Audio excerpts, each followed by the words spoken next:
Happy Wednesday? Today's Wednesday. Yes? Oh my god. I hope you're doing well. Um I literally like almost right before stream I napped. I normally don't take naps. And it was one of those naps where you forget who you are when you wake up. Like I napped on the couch. I woke up and I was literally like, what is my name? Where am I? Why is it so hot? I was literally like, I like literally lost all sense of self when I woke up. I didn't dream or anything during this nap. It was a bad nap. It was one of those naps that was too long because you're not supposed to nap for too long, but I did. I literally woke up and I was like, what is life? Looking until basketball is over. Enjoy basketball. Hopefully your team wins. Hi, Fox. But yeah, that was fun. I did cook dinner though. I also got to remember to put it away during the next ad break because it's too hot to put in the fridge right now, but it's going to take forever and a day to cool because it's like a giant pot. I made some Italian beef stew. It was so good. And now I'm tired and sleepy. Hi, Esper. How are you? I'm all right. I was just talking about how I took a nap that made me lost all sense of self. And then I cooked a hearty dinner, so now I'm like so sleepy. But I was like, no, I want to play the winter wedding. I want to stream. But part of me was just like, or you could just go back to bed. And I was like, no, that will fuck me up. Absolutely. Oh. I'm going to do they, them. I've been in a they, them mood. I'm she, they, but I've been in a they, them mood. So I'm going to do they, them for pronouns here. Doing pretty good. Had therapy today. It was helpful. Good. I'm glad therapy was helpful. Type my username. I learned my lesson. They mean my name. Leah. I didn't even spell my name right. Jesus, Leatrice. Hopefully there's sound. If not, I'll have to pull up Spotify. 10 days left until your wedding. That's ominous. Now I'm looking at Diamond Art I could buy in the future. Oh my god, I know. I was scrolling on Etsy earlier today being like, I want to buy that pattern. I want to buy that pattern. I want to make this thing. It's my version of window shopping. I totally feel that. I'm the same way. I look up patterns that I want to buy and then I try and find them on YouTube for free. Oh good, we have music. Let me raise volume a tiny bit. I need to find, I refuse to buy extra stuff for a project. I found this really cute waffle wallet bag charm to crochet, but they're like, you'll need a button. And I was like, well, I'm not going to go out and buy a bag of buttons for this one project. So I'm like, I'm sure I have some somewhere. And if not, I'm sure I have an old t-shirt with a button on it to just take off. So I gotta at some point try and go button hunting and hope I have some. Exactly. So many things I want to buy, not enough money to buy them all, but I want them all. Oh my god, yes. And yarn's also so expensive too. I'm sure diamond paintings are not cheap. I like, ugh.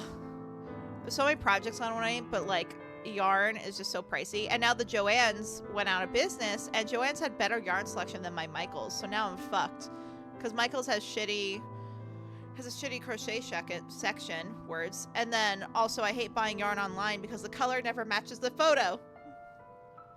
Plus I want to touch it and feel it. If it's not soft, I don't want it. If it's not at all soft, I'm not interested. But how am I supposed to know off a photo on a computer? Hi, Lulu. I'm sorry for earlier, baby. I tripped over her. I felt so bad. Oh, but big girl. Yeah, hi. Oh, my baby. I wish y'all could see her. I've thought about getting like a second camera to do like a pet camera, but my cats don't stay in the same place, so I can't guarantee they'll actually be on the on the camera. Soft yarn is so amazing. It is. Like, The only yarn I'm confident buying online is cotton yarn because it all feels the same. It's not that soft, but I use cotton yarn for like dish towels, coasters. I love making coasters. I make coasters all the time. And I only make that kind of stuff out of cotton because it's actually absorbent and works well for that kind of stuff. Or cotton's also pretty good if you're trying to make something that doesn't stretch because acrylic yarn stretches so much. So like one time I made a purse with acrylic yarn, and the straps I made them too long. I mean, no, they were perfect as is, but the moment any weight got into the bag, they stretched so comically. Like the bag pretty much touched the floor, and I was like, fuck. So I've also learned for like purses or like bags with long straps, either I gotta do like a shorter kind of thingy, or I gotta do cotton, or at least for the strap. Also, Hazelnut is so cute. Oh my god, her eyes are precious. Oh, Lua left. She's like, how dare you compliment another cat, bitch. But yeah, you live and learn though. Okay, winter. Not exactly your favorite season. No, I hate the cold. Snow is beautiful. I hate it. I moved to the desert for a reason. Though you've always found it soothing to watch snowflakes slowly fall and evaporate against the warm glass of the window. You were never one of those children eager to rush outside for snowball fights or to build snowmen. So when your nanny said your overprotective parents wouldn't allow it because of your frail health, you didn't feel particularly disappointed. Now, there's no one left to enforce such rules. And that's one of the reasons winter is so sorrowful for you. Your father was never much interested in winter sports, but you know he couldn't resist your mother's persistence. That persistence ultimately cost them their lives when the ice on the frozen lake suddenly gave way beneath them while they skated. That's fucked. I didn't get a picture, but at one point she had her front paws in my shoes like she was wearing my shoes. Oh my god, that would have been such a cute photo. That's absolutely adorable. By the time they were pulled from the water, it was too late for anything to be done. As you touch their gravestones, even through your gloves, you can feel the freezing cold of the marble. It's already been 5 years since you lost them. Mother, Father, I miss you so much. If only there were a way to stop that accident, to turn back time. But that's impossible. Anyway, I brought you some beautiful flowers. You carefully placed the white lilies on the graves, speckled here and there with patches of snow. The harsh snowflakes sting your face, threatening to bury the flowers completely under the white blanket before long. Feeling the need to leave soon, you cast one last glance at the grave. What? What the fuck? And in the blink of an eye, the white lilies are no longer white, but soaked in vivid crimson blood, seeping from the grave itself. Y'all, we were only here 2 minutes. What? Your heartbeat quickens, and your breath forms a white mist that clouds your vision. As soon as I went to take a picture, she moved. That's how they do it, the bastards. They'll be in that position for forever and a day, but the moment you take out your camera, they're like, bitch, you thought. You fucking thought. Even so, the red is so intense that it overwhelms you. Your head spinning, your knees, oh my god, your knees buckling. Just as you're about to collapse, a strong arm catches you by the shoulder. Turning your gaze, you find Tristan standing beside you. Okay, he's one of our love interests. Your butler. Oh! Ooh. About to get inappropriate here. His attentive eyes shift between you and the grave, as though trying to discern the source of your distress. There's no trace of alarm or confusion in his demeanor. Oh my god, are we imagining the blood? Frantically, you glance back at the grave.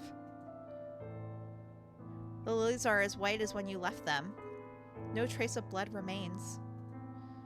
Are you all right, my liege? Is something the matter? Ah, he's so my type. I love long hair. Silvered long hair assholes. I mean, he's not an asshole, but like, Like, and whenever I read one of those, like, villainous webcomics online, if the male lead has, like, long white or silver hair, I'm like, mine! I'll read this. I don't care what the plot is anymore. Like, for example, one of my favorite webcomics, it actually on Webtoon, is my derelict favorite. I'm waiting for it to update. I need an update so badly. I fucking love the male lead in that webcomic.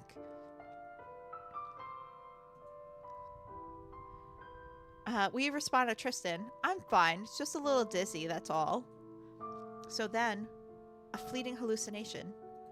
You can't exactly say it's the first time. Oh? That's concerning. You've never fully recovered since losing your family. You must have been affected by the cold, he says. For a moment, you can't help but feel uneasy at the way his gaze sharpens, as if he's aware of what you're thinking. Now is certainly not the time to meet with another new doctor who promises to cure you with their sedatives. Thankfully, the familiar steadiness in his voice soon puts you at ease. Shall we head back to the carriage, my liege? Please hold on to me tightly. With Tristan's help, you make your way out of the eerily silent cemetery and to the carriage waiting for you. We're returning to the manor. The roads may be icy. Drive carefully. Oh no, are we gonna have an accident? I feel like we're gonna have an accident. Like, I don't think we'll die, but we're gonna have an accident, 100%. That's how I feel.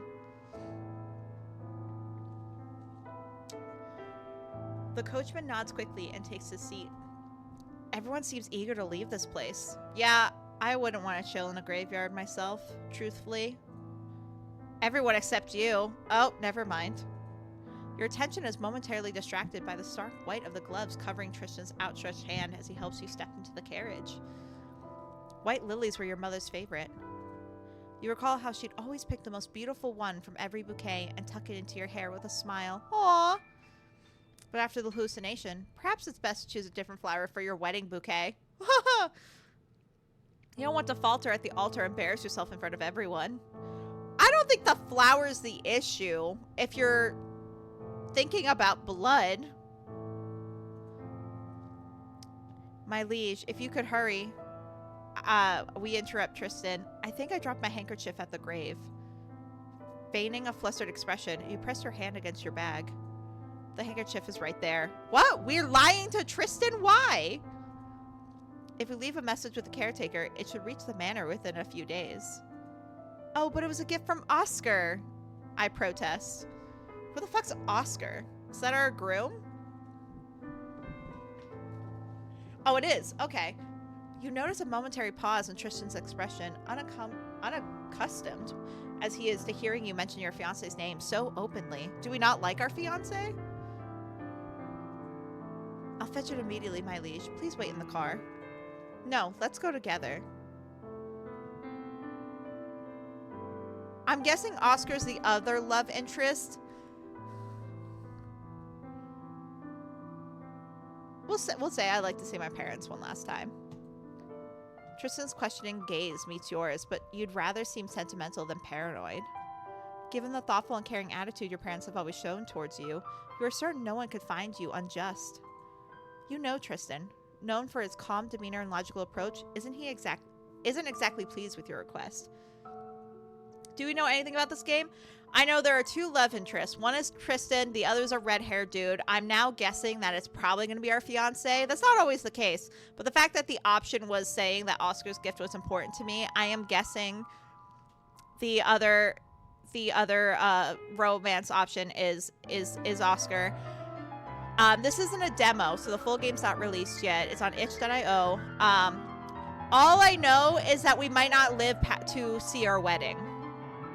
The description was very vague on purpose, so all I know is that I could probably die. I could probably do something that gives me a death ending. I don't know why we might die, but you know what? I'm here for a bit of intrigue. Okay, cool. Yeah, exactly. I'm like, you know what? Potential death, hot men, sure. Why not?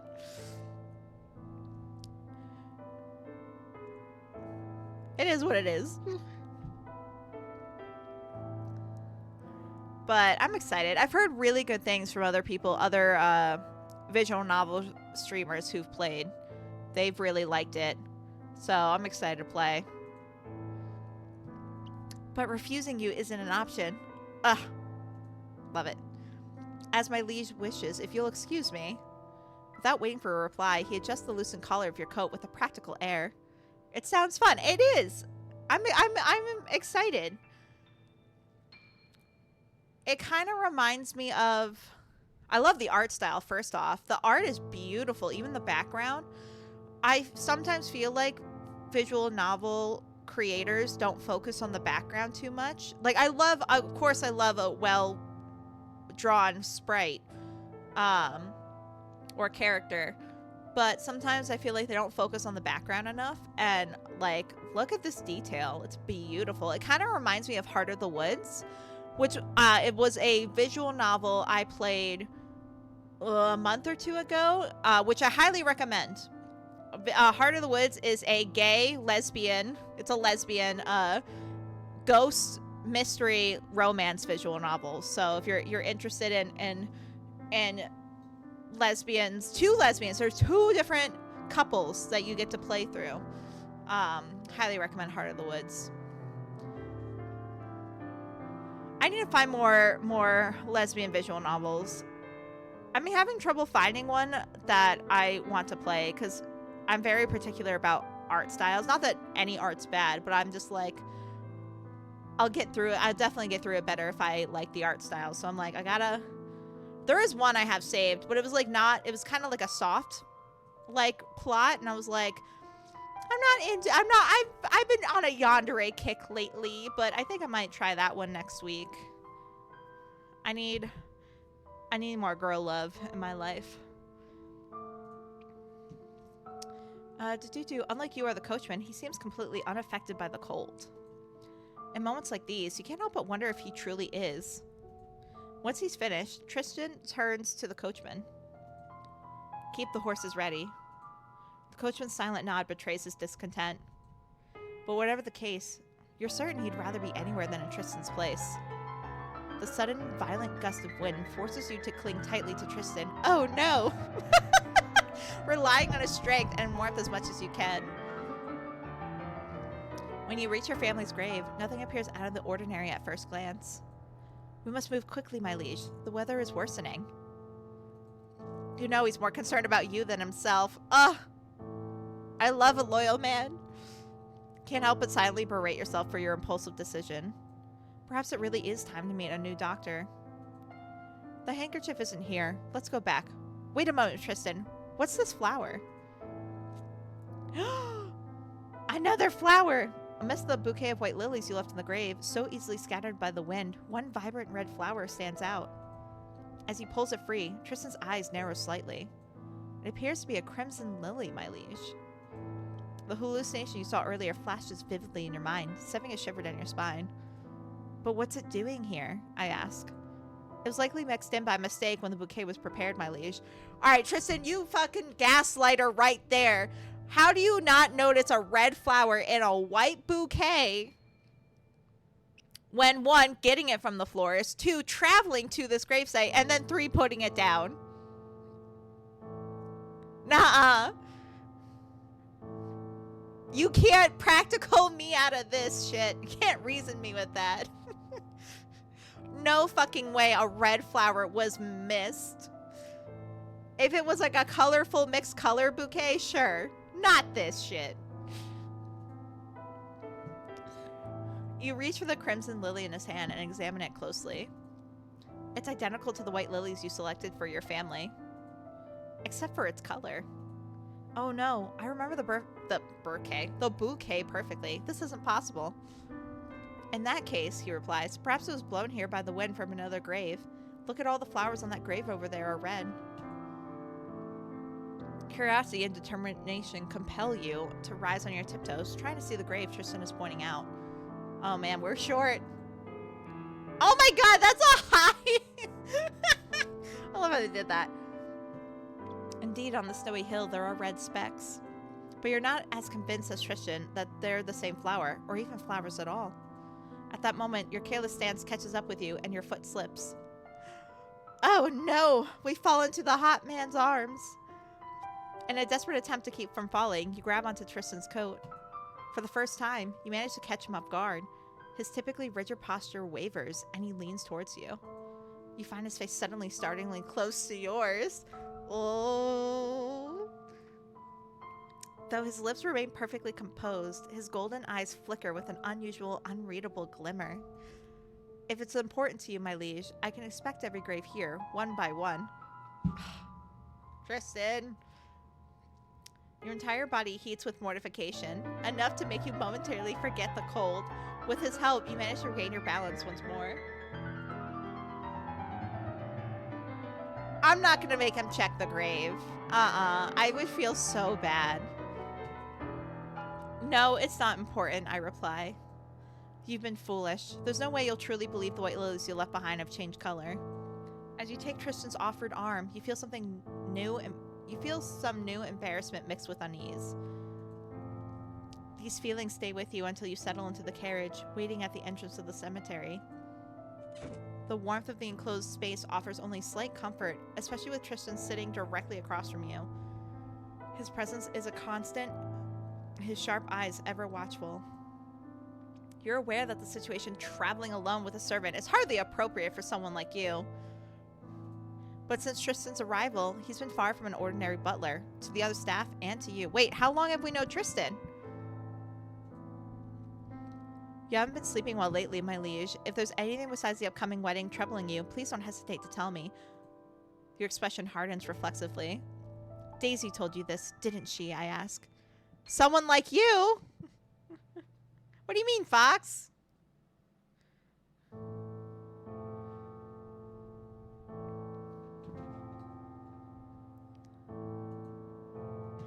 Daisy, your maid, listens to him more than she listens to you, much to your ongoing frustration. That would piss me off too. Like, bitch, I'm your employer. Oh, someone in the game said someone like you, I guess. Haha. Oh. My B, I'm slow today. Oh, I still have the blush on. See, I'm a tired girl. My brain's not here. Maybe I should eat a brownie, get some sugar in me. A tired grill. Yeah, that too. Y'all are lucky I'm here.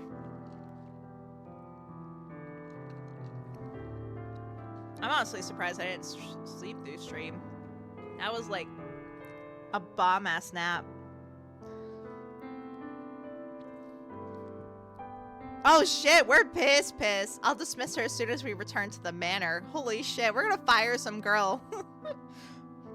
For a minor reason. For the first time in what feels like forever, a faint smile crosses Tristan's face. As you wish, my liege. And he doesn't give a shit. He's like, alright, bye girl. Good, I need to practice my firing. That's so funny.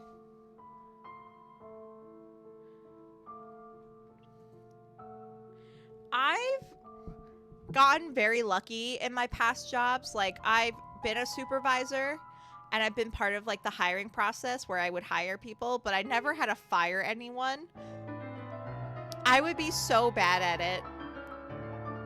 I would be like doing everything I can to soften the blow, but like to the point where like I might not be firm enough. I'm terrified of the day that I ever have to fire someone.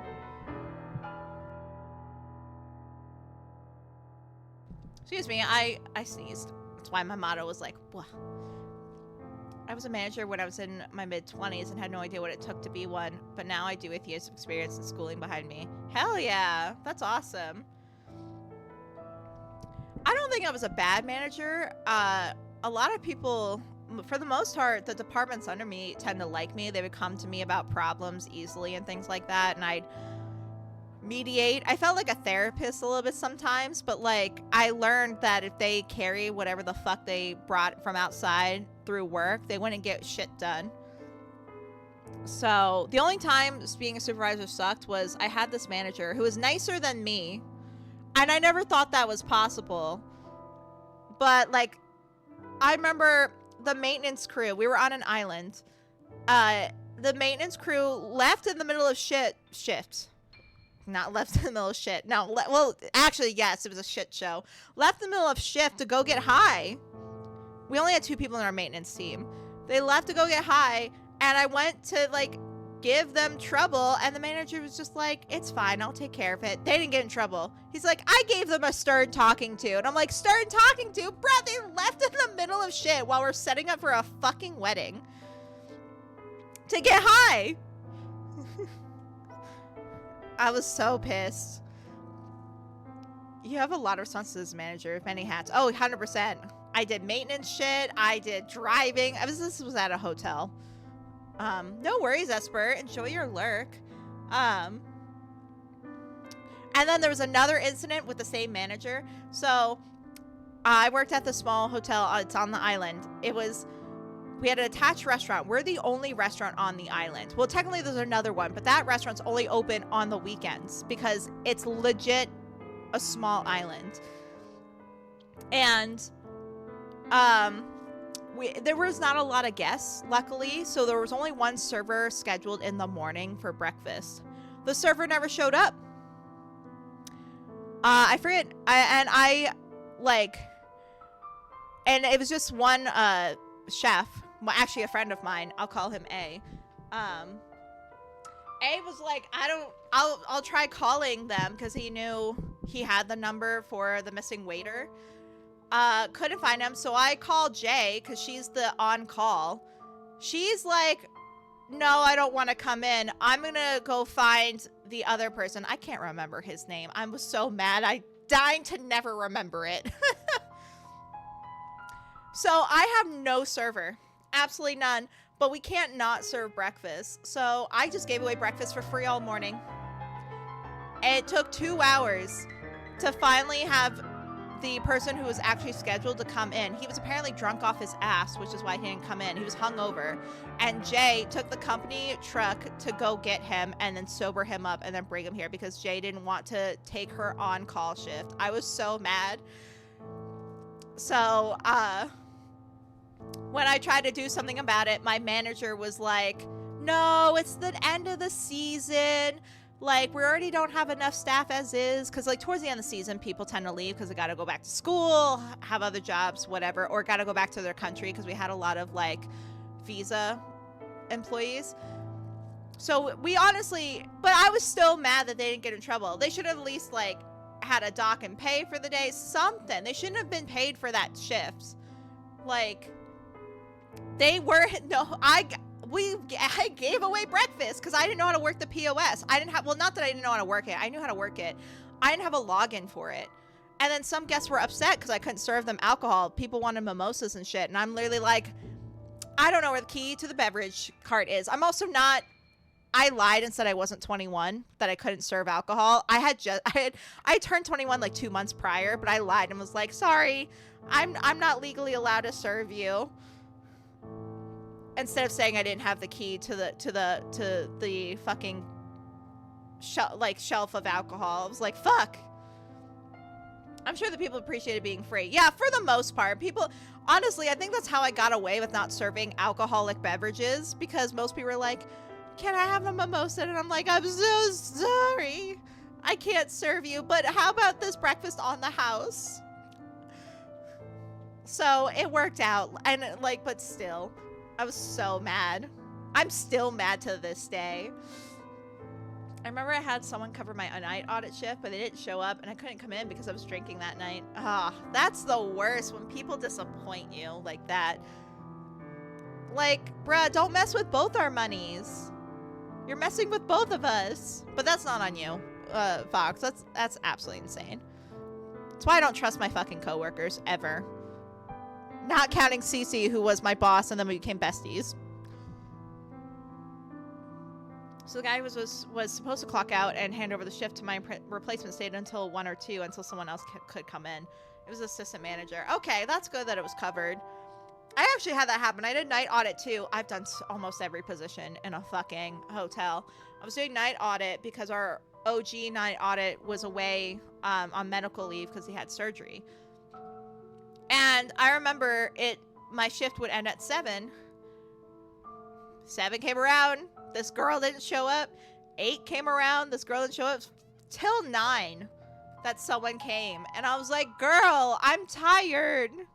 I have to drive home still. I work alone now so that they can cover anyone that can cover me, includes my boss or this guy I trained, but I miss being on a team, so I worry more now. Oh no. I would rather be at a job that I don't need anyone to cover me. Like, my last 2 positions were really nice for that reason, because I could take off, and while I would have to like worry about like some work I missed, my work was not dependent on someone being there, if that makes sense. It was nice. I take some sippies.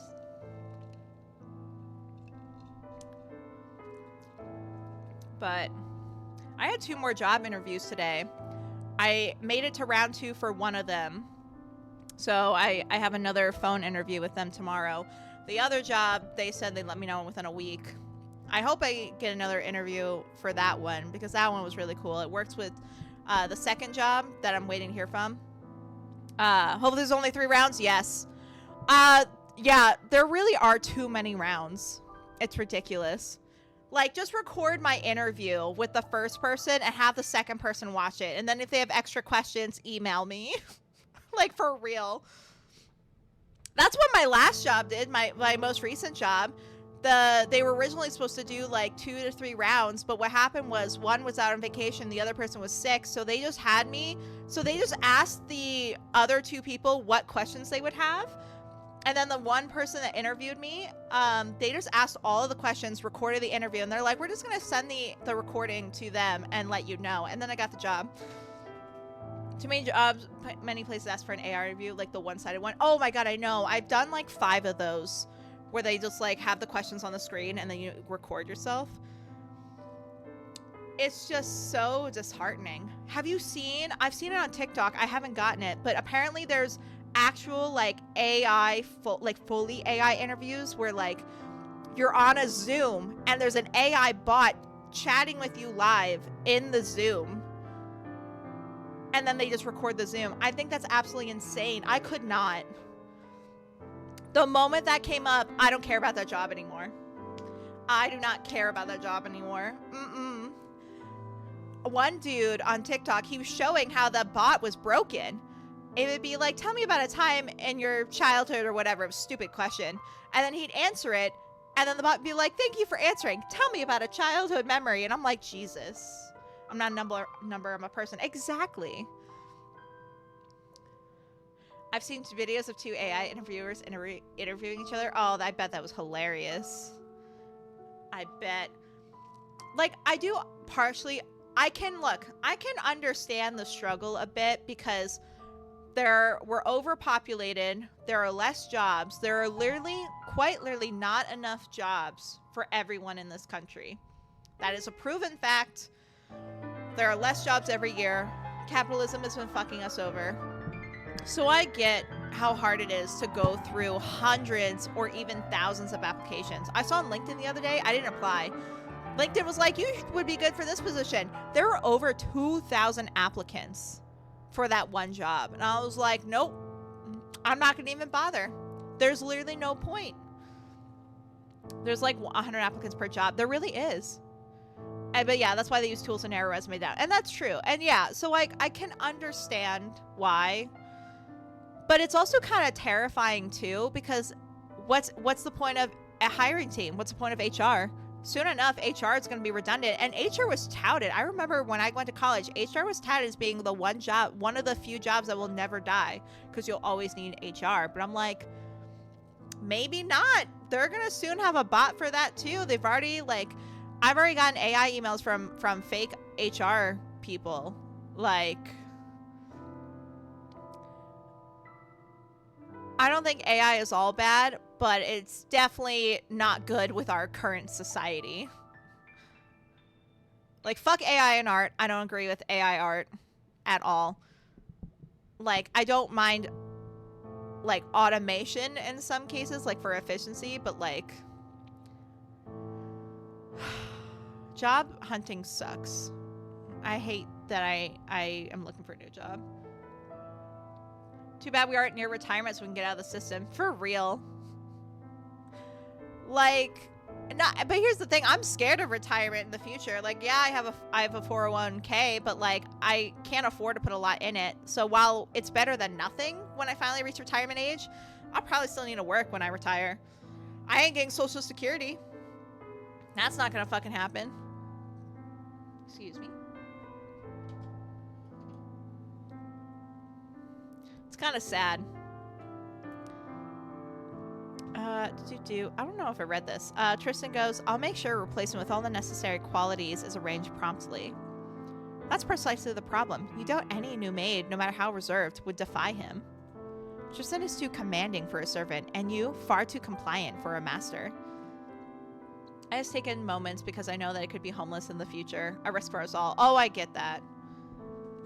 Honestly, as sad as it is, I'm thankful for companies like Afterpay and stuff. Still mad that people are fucking with Klarna. Pay your Klarna bills, people. Don't do this to me. Because, like, I've been able to go to concerts and stuff with the help of, like, Afterpay and Klarna. Because otherwise, I wouldn't be able to afford stuff outright. Because my money moves, like, weirdly. Because I only get paid twice a month. So it's, like, one of those things where, like, you gotta, like, really double down and check on it. But, yeah, it's very grateful for that. Like, Afterpay, right? Yeah, I think I used Afterpay to pay for my ATEEZ concert ticket, the concert that's happening in August, which I'm so thankful for. I'm so excited. I've been wanting to see ATEEZ for years, and I've been missing them, and I'm waiting. And one day they're not going to come to where I live anymore. Most K-pop groups don't. So the fact that this is the third year they're coming to my state, I'm shocked. So I'm so grateful for that. I think there are some AI things that help, but it's being overused and used for things it shouldn't be used for. I completely agree, Esper. I'm trying to buy things outright to avoid debt. Oh, yeah, I 100% like do not buy more than I need. It's just like the smaller payments help, you know? Especially because, like, my bills come out at different times. Like, I have the money for it. Like, I don't buy anything I can't actually afford, but it makes the load easier, so I'm not anxious. Like, because sometimes I'll get to, like, $100 left in my bank account, and my heart, like, vibrates. Like, so I just do it for a sense of mind, because, like, I'm like, oh, I'll Afterpay this. It's 3 payments of $50. That's great. Like, I can afford it outright, but, like, at least, like, if an emergency happens, I'm okay. If there was a once-in-a-lifetime thing, then yeah, I do payments for sure. I'm so scared of being in debt. Yeah, I have debt. I actually put a majority of my debt in a debt consolidation loan, which has saved my life. Highly recommend doing that if you do have a lot of debt. Honestly, the most of my debt is student loans, which fucking sucks. But I've made headway on my private student loans. I'm focusing on those first because they have a higher interest rate, and then I'll focus on my federal once the private are paid off.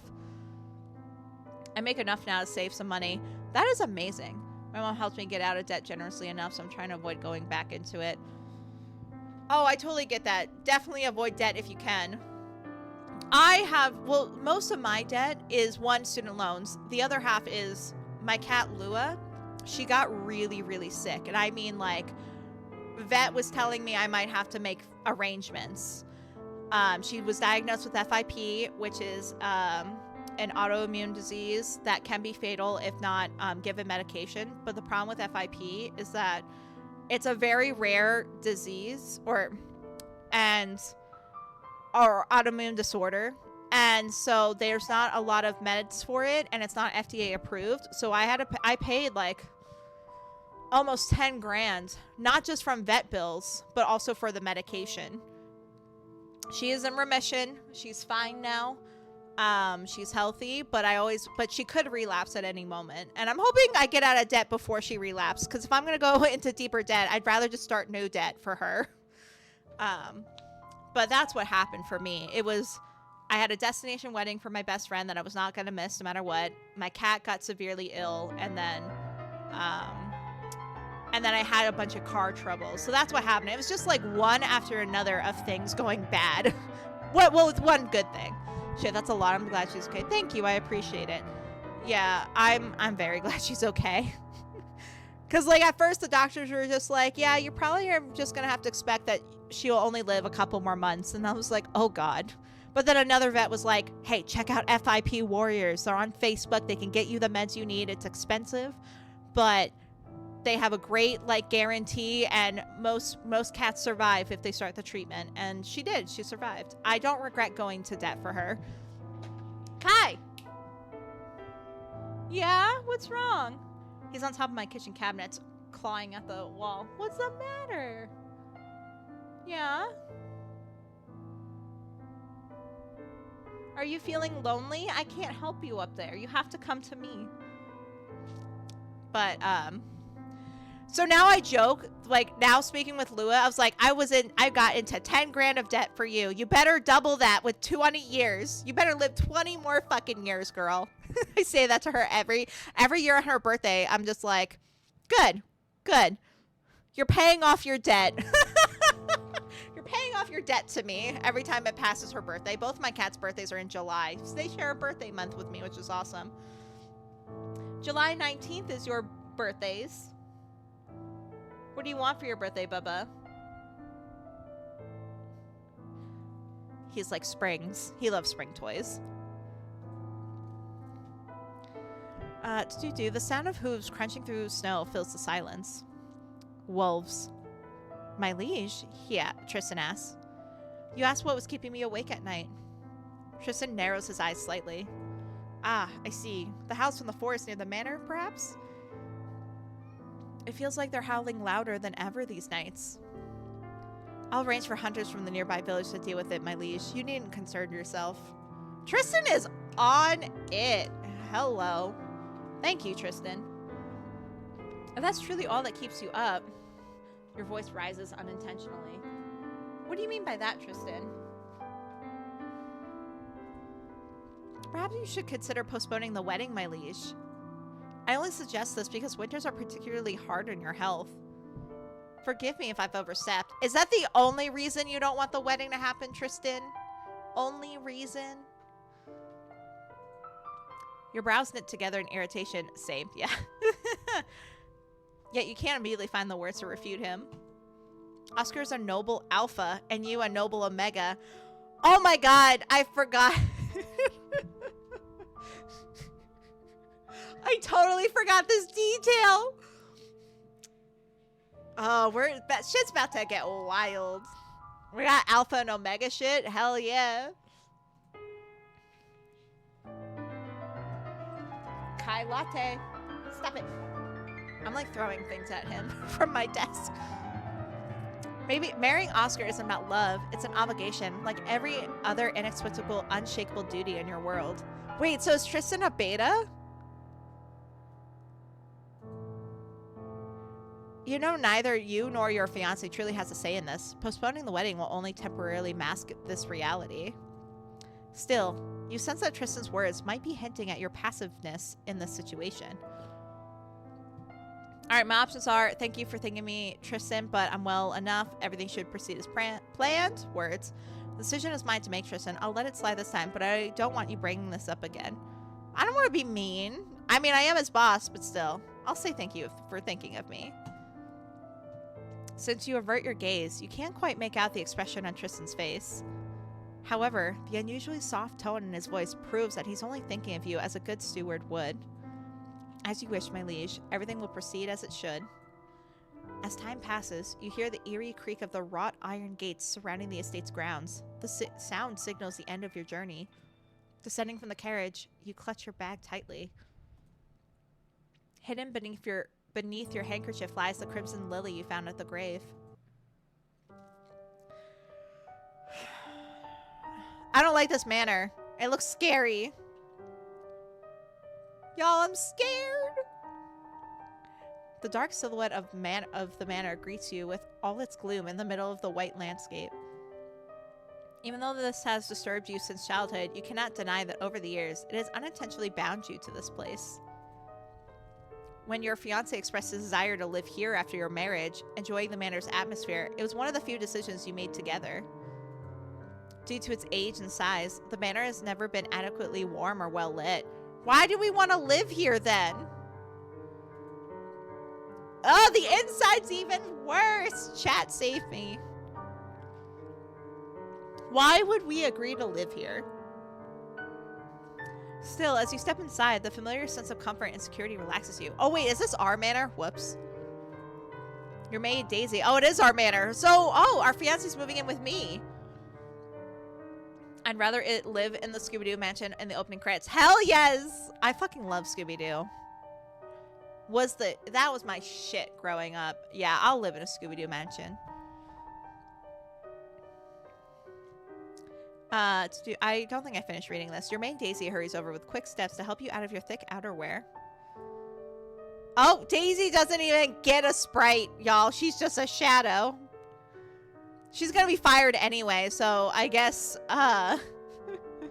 doesn't matter. She looks at you with a warm expression, as if seeking forgiveness for some unspoken guilt.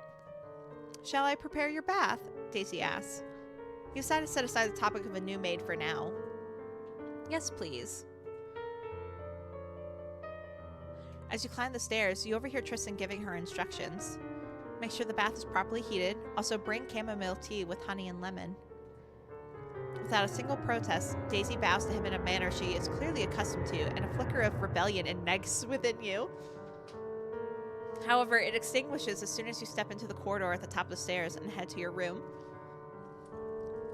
You are too tired to challenge the established order in the manor. It's a fatigue that has been intensifying in the recent days, robbing you of restful sleep. It feels as if every step you take tightens invisible chains, weighing you down, forcing you to stop. Oh no. You try to tell yourself this is just a wedding stress.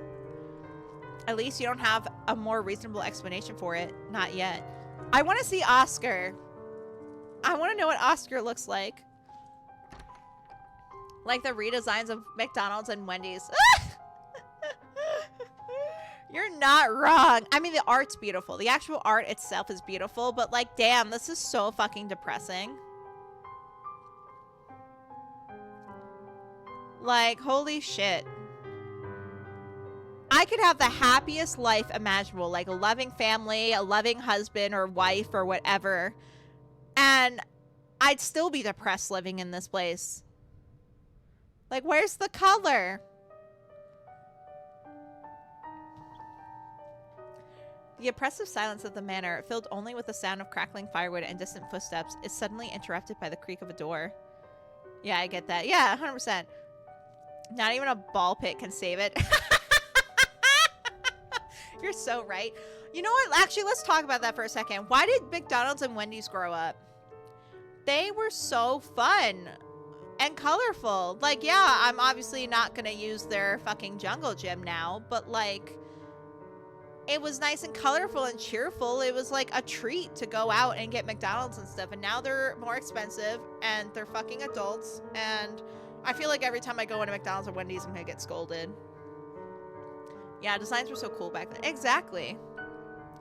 Like, absolutely no reason to like modernize, quote unquote, modernize it. Like, they could have updated it, sure. Because like there is wear and tear on like furniture and shit. But like, they could have done another fun kind of thing. Like, it was the place for like families and shit. And now it's just like, what's your order? Here it is. Bye. Leave me alone. Now they parade like their legitimate food. Oh my god, for real. I don't have the McDonald's app anymore because I got rid of it because of their stupid, well, also, I don't really eat at McDonald's as much anymore because fuck McDonald's. But also, like, the app had weird user agreement terms, like, where you couldn't sue them. So I deleted the app. And apparently the app got rid of all of its, like, deals. So I'm just like, well, McDonald's is definitely not cheap. Fast food's so expensive. Oh, I know. I would rather go to like a step up, like a chain restaurant, like Chili's or something, Red Robin, and get a full meal. And because at that point, I could like, one, get more food for the same price, and two, I could even split that into 2 meals if I wanted to, depending on the item I got from the restaurant. It's literally cheaper now to go to a chain restaurant, like a sit-down restaurant, than it is to get fast food. Rather get it on my way home and heat it up instead of get it delivered. Oh, yeah. Well, actually, I can't get food delivered, because for some reason I'm cursed in my apartment complex. Anytime I try and order food, it gets stolen. They like give up. They're like, I can't find your place, so I'm keeping it. And I'm like, that's not how that works. But okay, only one person successfully delivered their food to me. And I wish you could request certain drivers.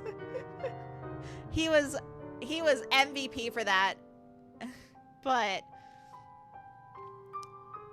I think it was the delivery gods were giving me a reprieve because it was my birthday that day. I was doing a birthday marathon stream, subathon stream. So I obviously ordered dinner because I was starving, and luckily it got delivered. That was the one time. Like, even after that, I kept getting food stolen, so I was like, never mind. I guess I have to go pick it up.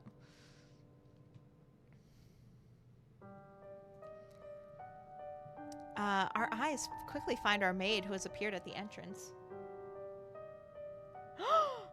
Lua! Lua, I'm cooling down some food. Like, I'm cooling down, like, I meal prepped, kind of, so I made a giant pot of Italian stew. I'm like, what's Lua eating on the floor? She stole a noodle. Don't lick your lips like that. I was trying to get it to cool. All right, well, let me BRB for 2 seconds to put in the fridge. I'm sure it's cooled down enough. I was like, I'll wait an hour for stream. But if Lua's gonna be stealing my food, yeah, licking her lips at me. I'll be right back, super duper quick.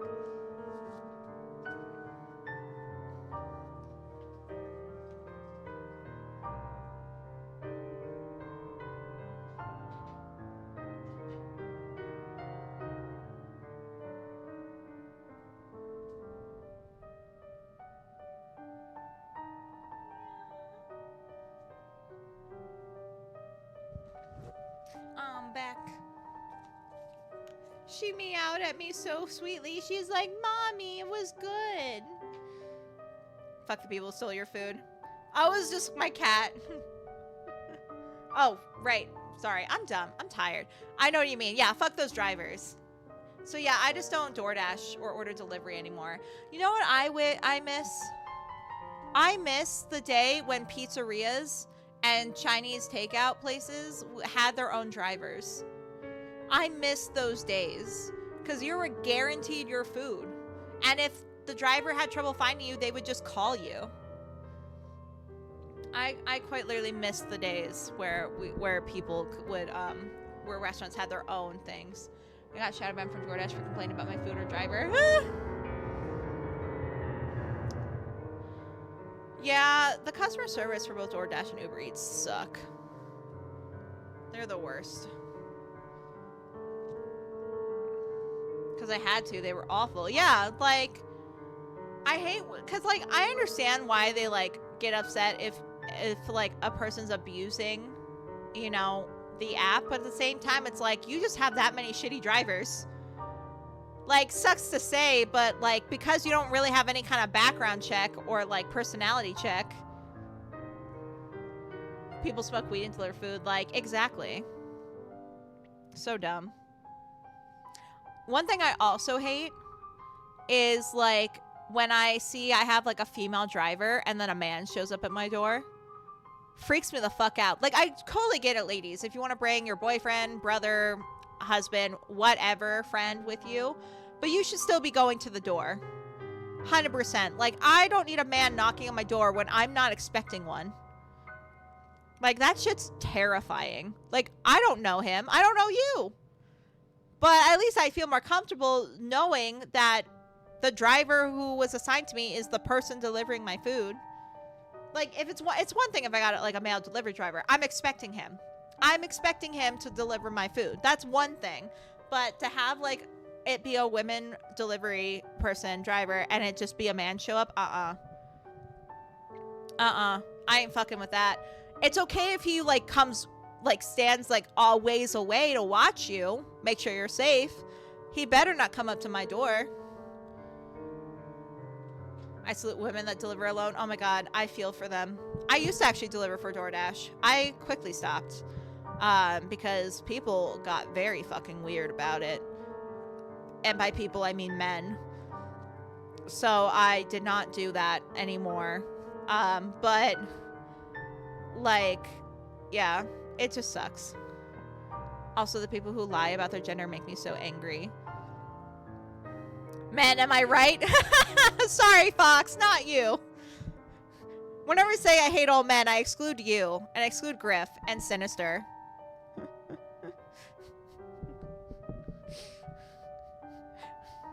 But, like, yeah, so now I don't trust delivery stuff at all.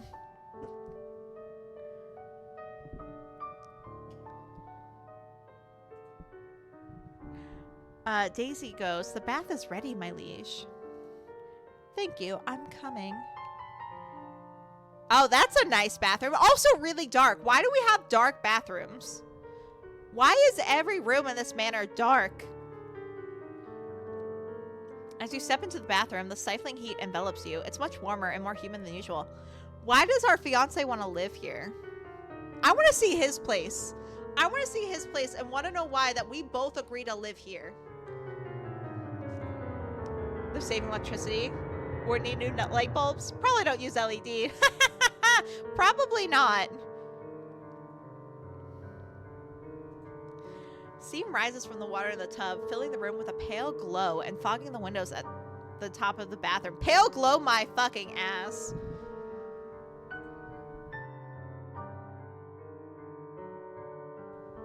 How is the temperature, my liege? You want to ask her to open a window, but the warmth quickly surrounds you, spreading every corner of your body. It's fine. I'm glad, Daisy replies. The butler mentioned you stayed outside for quite some time. This will do you good. Don't tell me what to do. Don't tell me how I should feel. Honestly, I feel for MC. Sometimes when people like say things like, it's for your health, I'm like, bitch, I know. Shut up. I'm a capable, independent adult. I know how to take care of myself. With Daisy's help, you manage to slip easily out of your clothes. The ties of your clothes loosen and fall away. Okay, so there's some grammar we gotta fix here. In a short time, a pile of fabric forms at your feet, and you can feel the heat directly on your bare skin. Since it's still light outside, I don't think you'll need many candles. Bitch, we need candles in here. Daisy, please. Daisy lights a few candles quickly, then turns to gather the pile of clothes. My bare skin. Would you like me to assist you while you bathe, my liege? Please don't touch me. Naked and vulnerable, you suppress the chill that rises within you and move towards the tub. Have we just been home shopping this whole time? Seems like it. No need, Daisy, thank you, we reply to her. Don't forget to drink your tea? Bitch, I know. And if I don't drink it, what's that to you? I'm already getting defensive for MC. The closing door echoes in the room as Daisy departs. Slowly lowering your body into the warm water, you sink entirely into the tub. I love that the sprites move with the movements they talk about. Like, hello. I just want to give head pats to MC right here. Just put them right there. At that moment, the pleasant and refreshing aroma from the side of the tub catches your attention.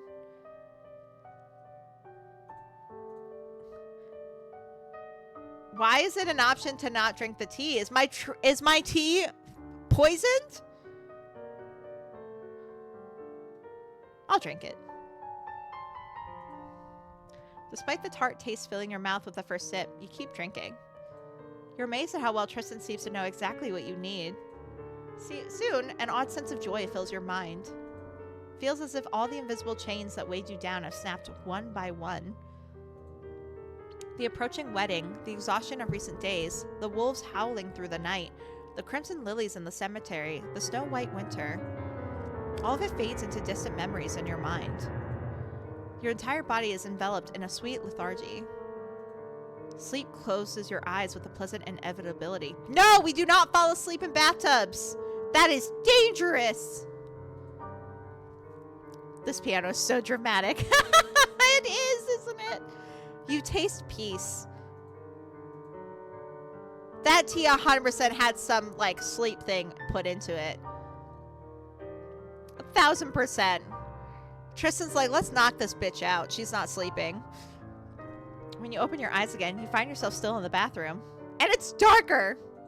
But you can sense something strange even before you see it. Oh, God. Thank you for the head pats, Esper. I appreciate it.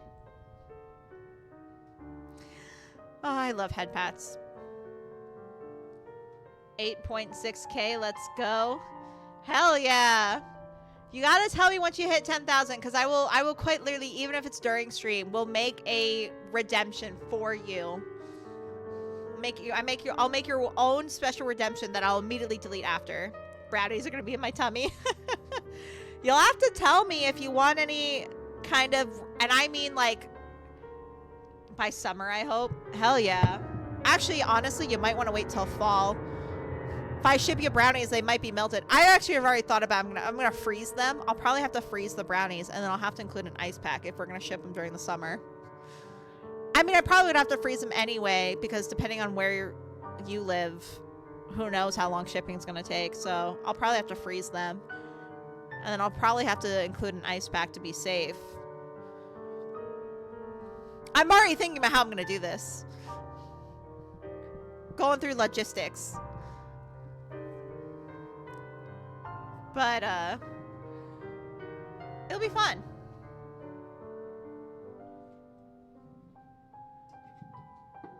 I was gonna say something and I forgot, and then I got distracted fiddling with something on my desk. But, yeah, no, I'm excited. I'm excited for you to hit 10,000, Fox. It's gonna be great.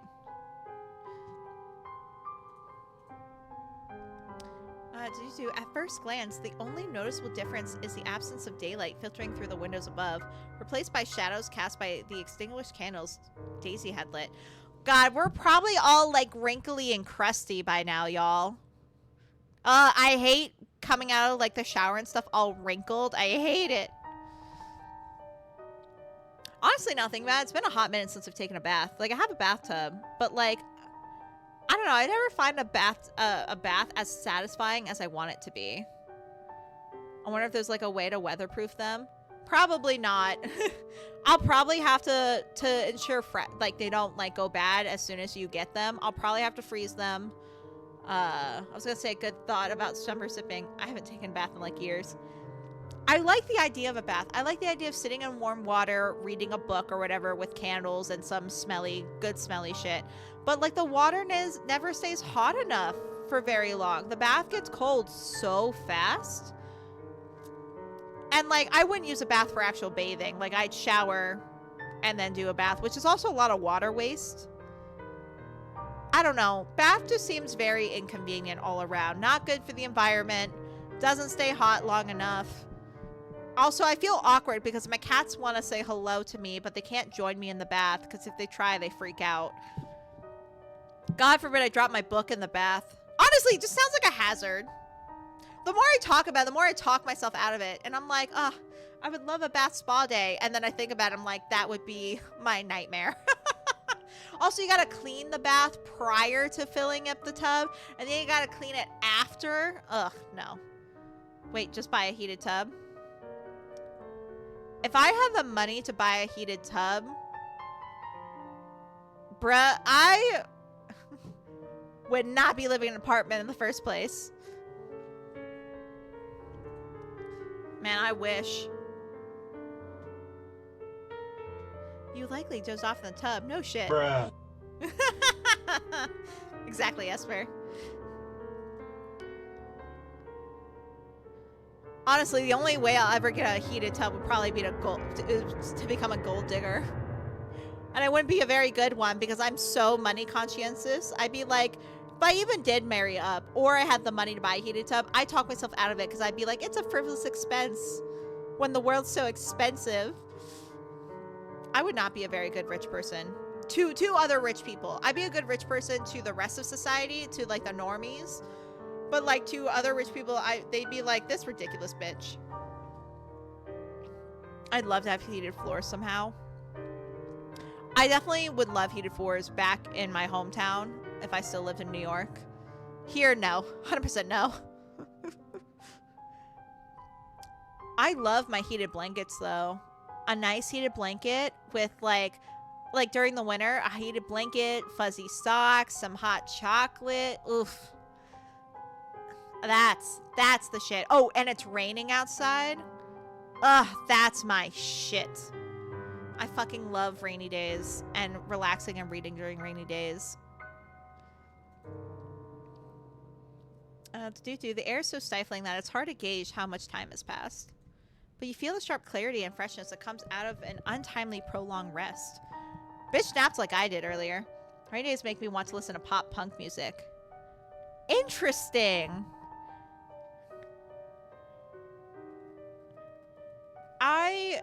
I can see the appeal. Or watch cartoons from my childhood. Yes, see, rainy days are good for nostalgia. It's good for coziness, for slowing down, for being mindful of yourself.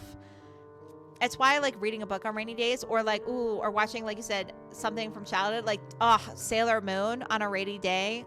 Fuck yes. Fuck yes. Like all day today, I listened to Dance Gavin Dance and played Pokemon. Oof, I haven't played a Pokemon game in a hot minute. I really should. I should whip out my DS or my Game Boy. What are your favorite cartoons from childhood? And that's for everyone. My favorite cartoons from childhood, obviously, I'm going to include some anime in here. Pokemon, Sailor Moon, Winx Club. Winx Club was my fucking shit. American Dragon, Jake Long. I have so many shows from childhood I really like. So yeah, I mentioned Scooby-Doo already. Yeah, I'm also a Scooby-Doo fan. Barbie movies. The old animated Barbie movies were fucking phenomenal.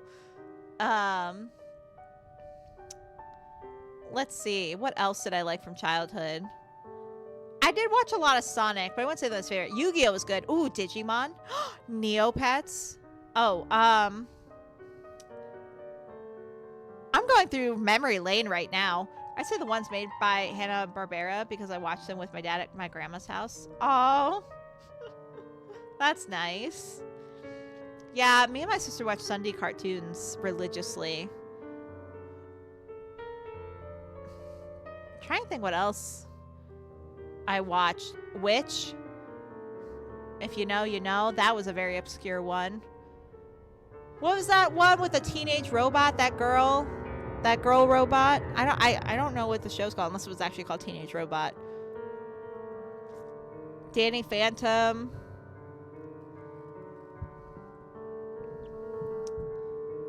Ugh. I miss. I remember Rusty and Big Guy. Yeah.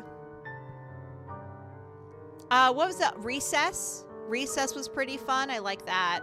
For security. Hell yeah. I now just want to watch all my old shows. Recess is probably my favorite. Hell yeah. When I say Recess, most people don't know what I'm talking about. Thank you, Fox. I did not hallucinate that show. I saw that one movie a bunch of times. Yeah. Where there's stuff going down at school. Yeah. Thank you. Starting to think I was crazy. That's why my PFP is TJ. You know what? I knew that, and for some reason that left my mind. I fucking love TJ. Was honestly one of my favorite characters of Recess.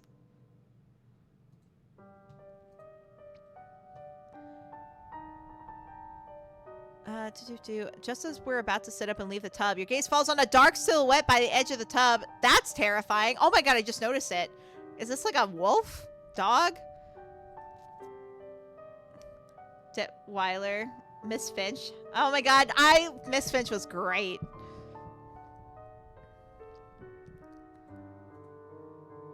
Oh my god. It doesn't take long to realize that the shadow is actually a large face with a wide toothy grin leaning against your bathtub. Why are there wolves in our mansion?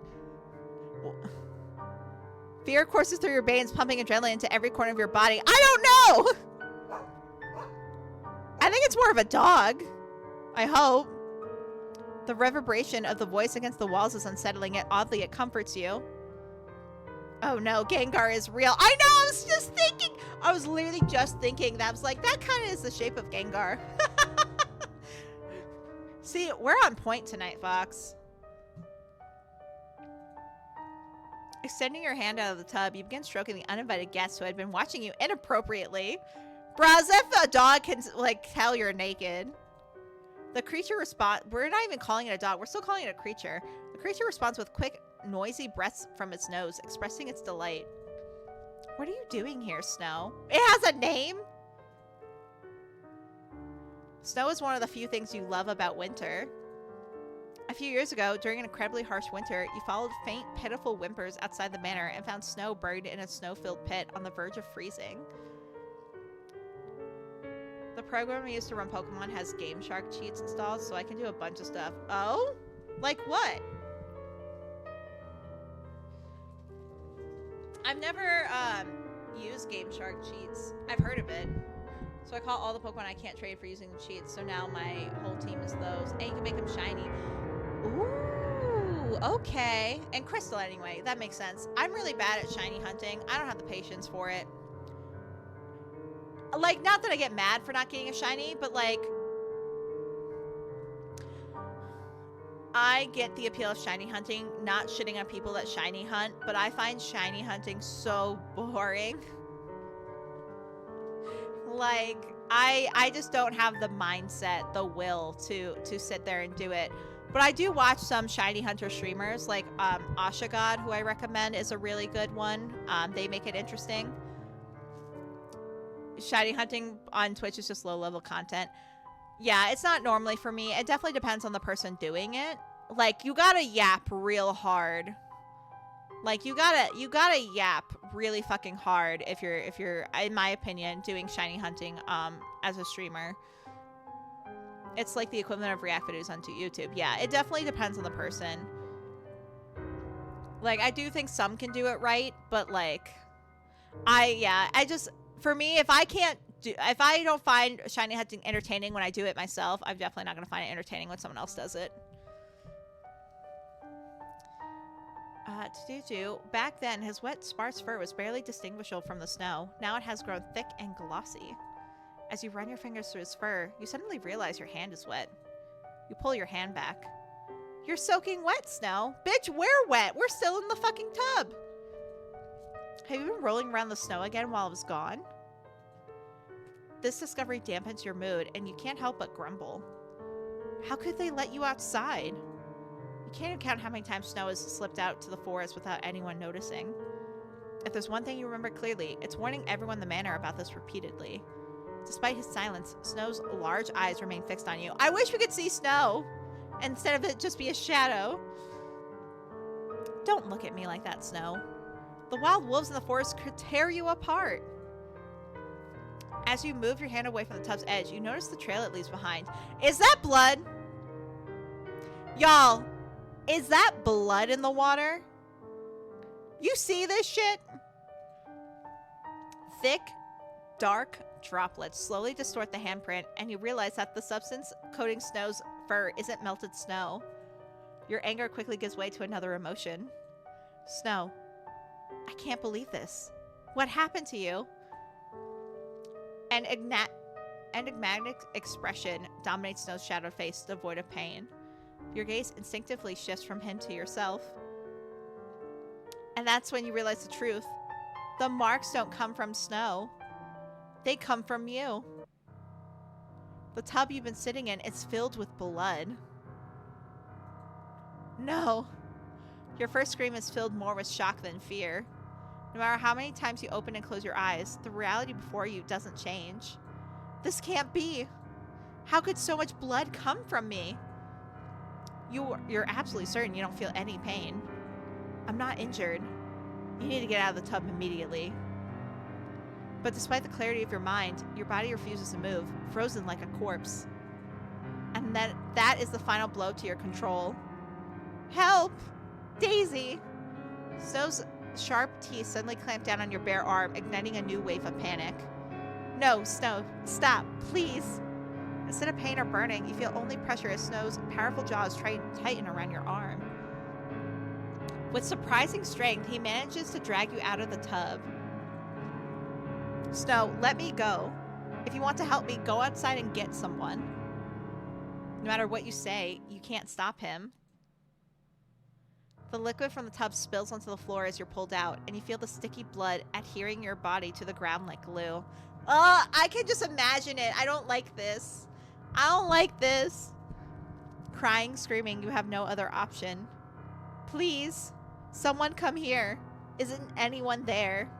Snow nudges you a few times with his paws before abandoning his efforts. He circles around you in strange patterns, letting out low, agonized whines. The stiffness and coldness enveloping your body, the blood-filled tub, your unheard cries, and Snow's pain howls ignite one singular thought in your mind. As if trying to escape this reality, you let out a final desperate cry. Tristan! Your voice cuts off abruptly. You have no means left to call for help. At the same moment, Snow gives you his futile struggle and collapses hopelessly to the floor. In the ensuing silence, you see the shadows in the bathroom multiply. Cold, darkness, and silence. It feels like the beginning of an eternal sleep.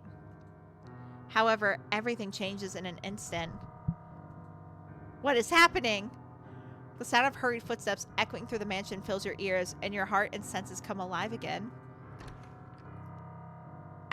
As the footsteps rapidly approach the door suddenly creaks open with a terrifying screech. Oh no, we were poisoned, now we're in the shadow realm, right? My thing is, watch this be a hallucination. Watch this be a hallucination, and Tristan's gonna be like, man, what's wrong with you? I kind of hope it's not. But, like, if it's a hallucination, that's gonna be that's terrifying. My liege, it's me, shouts Tristan. A shadow grows larger before your eyes, obscuring your vision. By the way, we're still naked during this. As you wait in silent anticipation, the softness of a towel wrapping your damp skin reaches you. Immediately after, strong arms lift you effortlessly off the ground. Everything's fine, my liege. I'm here. Don't be afraid. Though it sounds like a command, his words swiftly slip into your mind, silencing the uncontrollable orchestra of fear inside. Suddenly, you feel the weight of the breaths you're taking. As the stiffness in your body quickly dissolves, an involuntary ache spreads through your muscles. A warm shiver runs down your spine from head to toe. What happened here? It's freezing here. My liege, are you alright? Also, where the fuck was Daisy? Why was no one watching why I was in the bath for so fucking long? The light from the doorway stings your eyes. Even so, you can make out Daisy standing at the door with the lamp in hand, scanning the room in astonishment. The bathtub. The weak sound escapes your parted lips. Hearing you, Tristan turns his gaze to Daisy. Check the bathtub. You see Daisy hesitantly pointing her lamp at the tub without fully understanding what's going on. Oh no, it wasn't a hallucination! I already see it's cleared in the background! No!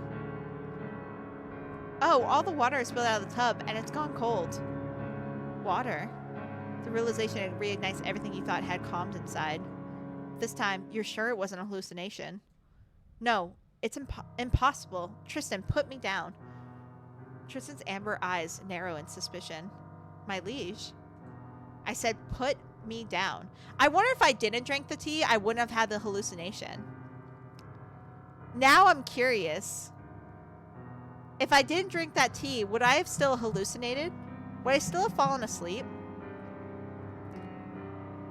I'm suspicious. Now I honestly kind of not trusting Tristan. I'll check the tub myself, I continue. Let me go. Your impatient outburst draws startled whispers, making you aware of the spectators at the doorway. If everyone in the manor could hear you, why did it take him so long to arrive? Yeah, for realsy, I'm just thinking that. Why did it take until calling for Tristan before someone fucking came? Trying to leave that question for later, you focus on the moment. Tristan finally complies, slowly setting you down from his arms. You take timid steps towards the bathtub, determined. Handing you the lamp, Daisy murmurs hesitantly, "What's the matter, my liege? Did you see a mouse?" Ignoring her, you firmly direct the lamp's light at the bathtub. But even before you do, the faint glimmer reflecting from the floor proves that only water is spilled from the tub. Looking inside confirms the same. Oh no, we were poisoned and now we're in the shadow room. Oh my god, I read that already. Oh my gosh, I'm tired. I agree. This is so fucked up. I'm so confused at what's happening in here. Not even a trace remains. So everything that just happened was nothing more than another... No matter how vivid and terrifying it felt, you refuse to believe it. Tristan's calm but stern voice breaks the silence. Did I assign anyone a task that required standing idly at the door? Am I mistaken? The shadows of the doorway quickly scatter as his tone softens slightly, directed at you. You must have had a nightmare, my liege. I think... You're right, I reply. Please don't be upset. It must have been caused by the sudden change in temperature. Despite the dim light, you can discern the hardening lines on Tristan's face. Luckily, they're not aimed at you. How could you leave my liege alone in the bath for so long? Asked Tristan. Hell yeah, exactly! You weren't even aware the fire had gone out. Under Tristan's icy gaze, the poor servant's face turns crimson. Yeah, Daisy, what the fuck, girl? Never leave my liege alone under any circumstances. Or you'll need to find yourself a new place to work. Absolutely. Yeah, Daisy! What are you still waiting for? Take them to their room immediately. Help them dry off and get dressed, and make sure that they haven't been hurt. Not wanting to stay a moment longer in this unsettling place, you hurry to leave. Just as you're about to step out of the room, one of the shadows in the corner moves and lunges at you. You stare at your dog in disbelief, wondering how it managed to stay still and silent in the bathroom until now. Daisy, afraid of upsetting Tristan further, tries to pull Snow away from you. The only cool Daisy is in Mario Kart. Exactly! Daisy is my fucking favorite in the Mario universe. That is the only Daisy that I will accept in my life.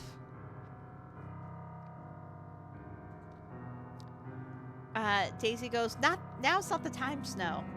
Get away immediately. It never listens. Bad dog. Excuse me, don't scold my dog. Wait, Daisy, I shout. Grabbing a nearby towel, you crouch down to Snow under Daisy's astonished gaze and start drying its fur. Did Snow go outside while I was away? The question catches Daisy off guard. No, my liege. Liar! Why'd you fucking stutter? This fucking hoe. As Tristan approaches, you see her lower her head anxiously, unable to say more. You're certain she's hiding something. Still, you don't want to interrogate her in front of Tristan and prolong the tension of the evening. I would want to interrogate her in front of Tristan, actually. Why are we hesitating? This girl's a liar and bad at her job. But just then, you notice a dark stain on the towel in your hands. With a momentary hesitation, you lift your gaze to Tristan. His expression, oddly enough, reassures you. At least this time, you're sure it wasn't your imagination. Not now. Snow starts panting excitedly again, looking at you intently as if trying to tell you something. Yet despite the insistence in his large, bright eyes, he can't convey his message. Tristan's shadow leans over him, shrouding him in darkness. Oh no, real dogs! Don't worry, my liege. It seems Snow isn't injured. This blood must have come from somewhere else.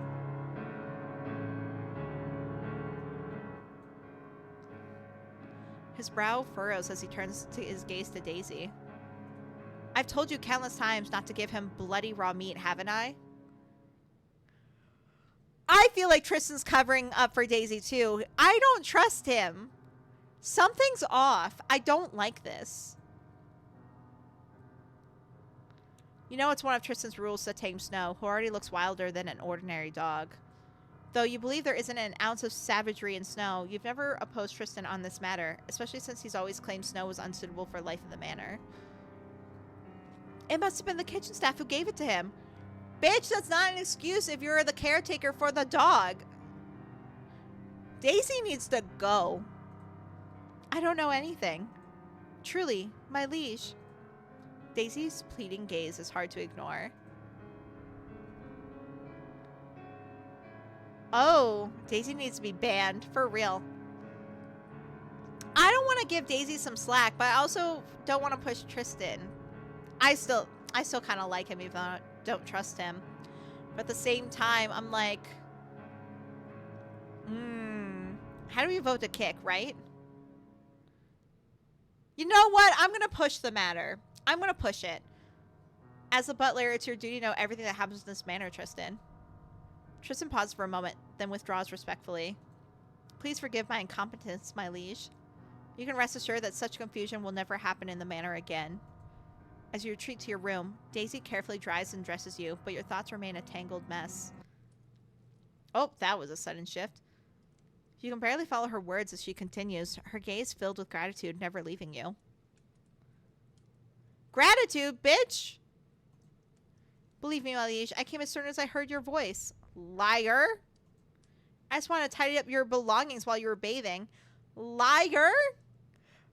Again, why was she gone for so long? Like, look, my character's an adult. Obviously, she can take care of herself. But, like, if she's, we were in the bath when it was daylight. And it was dark. Although, strangely enough, we have daylight again. But, like, you're telling me I was 100% in there for hours. And the water got cold. And she's like, oh, I was just tidying up your belongings. How long does it take to tidy up my fucking space? I don't like her. I noticed one of your perfumes was almost empty, so I went downstairs to send a servant to order a new one. You know, the wedding is approaching, and everything must be perfect. I doubt an empty singular perfume bottle would ruin a wedding. Daisy gently rubs ointment over the few bruises on your back and legs caused by your fall on the bathroom's hard floor. As for the strong bite Snow left on your arm, there isn't a single mark. You could have guessed Snow wouldn't do such a thing, now peacefully curled up and sleeping near the roaring fireplace. Catching your gaze on the dog, Daisy immediately speaks up. I had nothing to do with that bloody meal, my liege. Girl, stop it. Shut up. Bloody meal, I ask. I mean the blood on Snow. Maybe he slipped outside and caught a rabbit or something. She really needs to just stop talking. I never go against Tristan, or rather your orders.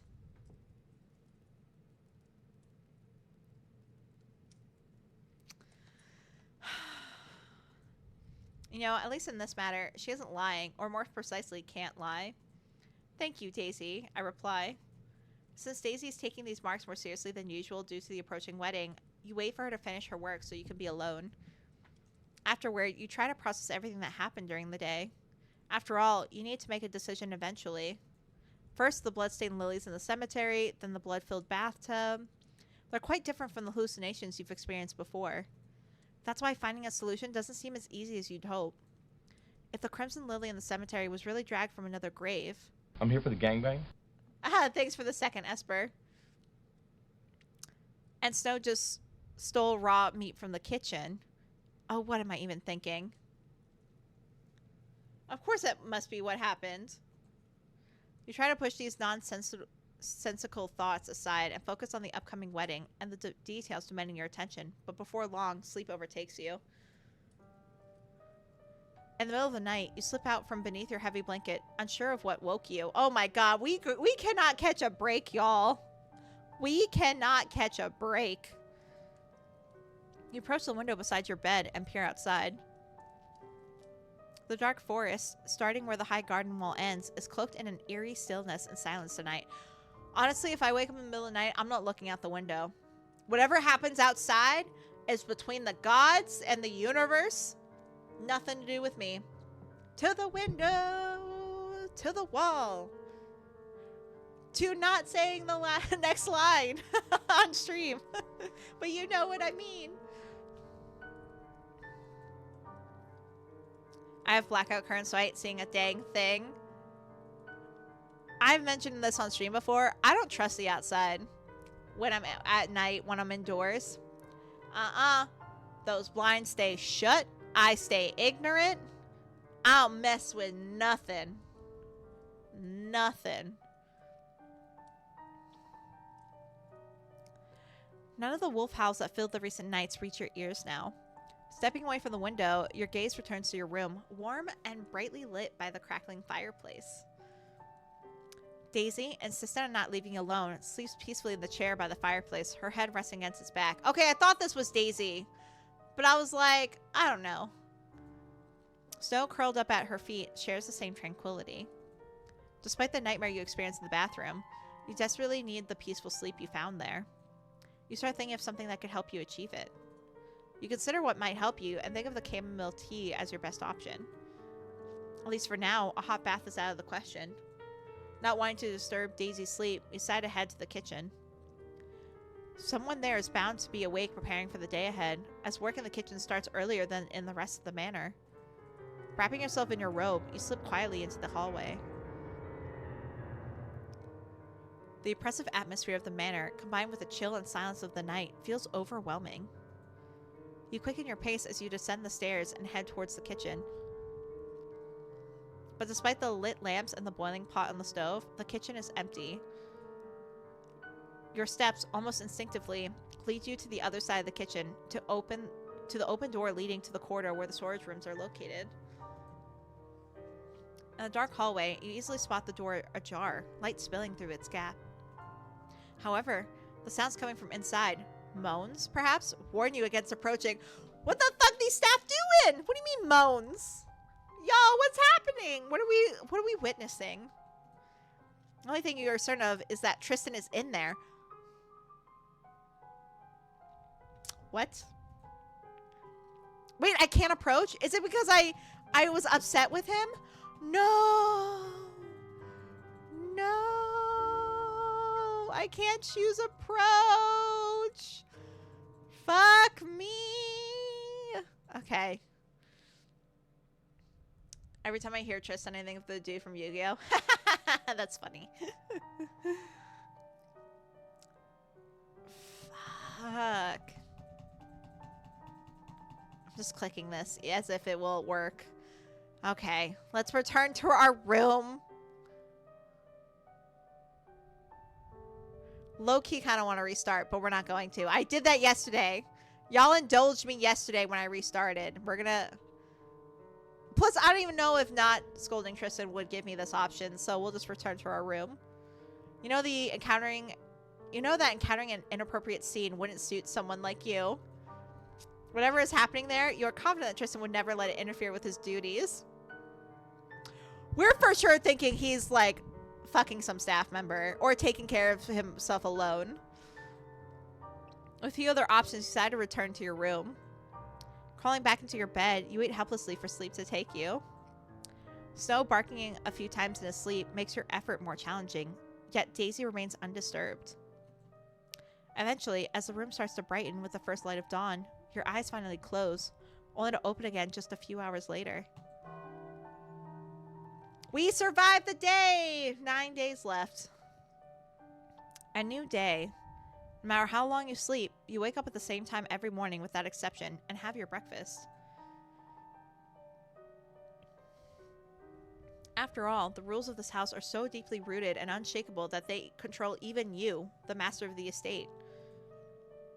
Still, that does not change the fact that you need them. You have no idea how things would function without them. When you leave the dining room and take your place at your writing desk, the letters you need to respond to are already waiting for you. In the winter months, the estate and its lands are wrapped in an even deeper silence under the weight of snow. No sound of the heavy door knocker announcing a visitor, no distant rumble of carriage wheels passing by. The only connection you have to the outside world is these letters.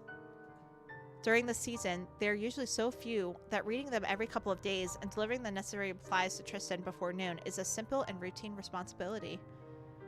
Is this the prequel to Dead by Daylight? Y'all, I wouldn't be fucking surprised. With the ornate letter opener passed down from your father, you slice through the envelopes and glance through their contents with the ease of habit without much thought. Catalogs from the boutiques in town. You're certain your wardrobe has undergone enough changes due to the wedding. hunting invitations from neighboring estates. Never found fox hunting in the cold to be an enjoyable activity. A note from a maternal relative offering their regrets for being unable to attend the wedding and sending well wishes. This serves as the final confirmation that none of your maternal relatives, though not too distant to have received invitations, will be present at the ceremony. Given the distance, the reluctance to undertake such a journey in winter is understandable. That's kind of sad, though. Not that it makes much of a difference to you. You merely fulfilled your duty as expected. Wow. A brief update from your lawyer awaiting your instructions regarding a few minor issues related to the properties. That you can easily leave to Tristan. And a dinner invitation dated today from the Red Heart Manor. The Red Heart Manor belongs to your closest neighbors, your fiancé and his family. Oh! Are we going to meet our fiancé finally? Can we? For the past few months, you have politely declined every invitation you received, citing poor health due to the season. No! For a moment, you consider doing the same with this one. After all, the letter states that it's merely a small, intimate dinner. Ink spills from the tip of your pen onto the paper, forming a series of well-rehearsed words, apologies, and another refusal. Just as you are about to finish your letter, you hear a knock at the door and lift your head. Come in. Contrary to your expectations, it is not the butler who enters, but your maid, carrying a silver tray, followed closely by Snow, who dashes into the room. I brought you tea and some refreshments, my liege. You try to recall when you made such a request. Yet, as you attempt to remember, even the moment before it grows hazy in your mind. You forget why you were writing the letter in front of you in the first place. That's suspicious. What kind of wizardry is this? Seeing the bewilderment on your face, Daisy's eyebrows lift in alarm. Last time you said a single plate of refreshments would be enough as long as there were no guests. Or at least, I thought that's what you said, my liege. If you'd prefer, I can ask them to prepare the large serving tray right away. Your dog, after allowing him to be petted for a while and devouring the biscuit Daisy accidentally dropped on the floor, quickly moves away from you and heads to the burning fireplace. You shake yourself as if rousing from sleep. The letters, petting your dog, Daisy's arrival with the tray. It all reemerges in your mind as nothing more than links in a chain of routine, a cycle that repeats without the need for any request. No, Daisy, thank you for doing exactly as I asked. But what about that moment of forgetfulness? It feels as though the exhaustion in your body is seeping into your mind. You push the thought aside and return to your letters without delay. If I get the option to drink tea again, I am not drinking it. As Daisy, relieved from her earlier nervousness, sets the tray down on the table, her eyes catch one of the open envelopes. Her enthusiastic voice slices through the quiet ambiance of the small study like a blade. I didn't know you were writing to Lord Oscar, my liege. Please forgive me for interrupting. Daisy, mind your business. Unfortunately, the words you've penned lack the romance and passion she's likely imagining. You are well aware of how betas romanticize omega and alpha marriages. This is such the Omegaverse. I did not remember that this was the case. I'm so happy. Fucking love this shit. Envisioning them as bonds of perfect compatibility, intense attraction, and unwavering devotion. Betas, shame. Fox, I've asked this question to multiple people before. Do you think in the Omegaverse, would I be an alpha, an omega, or a beta? And I will not be offended. Also, anyone else watching can answer this too if you've not answered this question prior.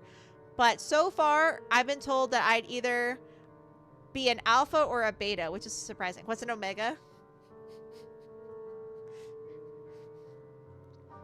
How do I explain this in the easiest way? So an omega is basically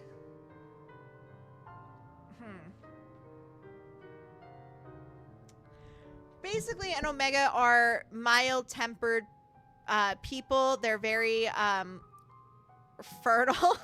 I was trying to avoid saying that, but that's in the legit definition of an omega and in the Omegaverse.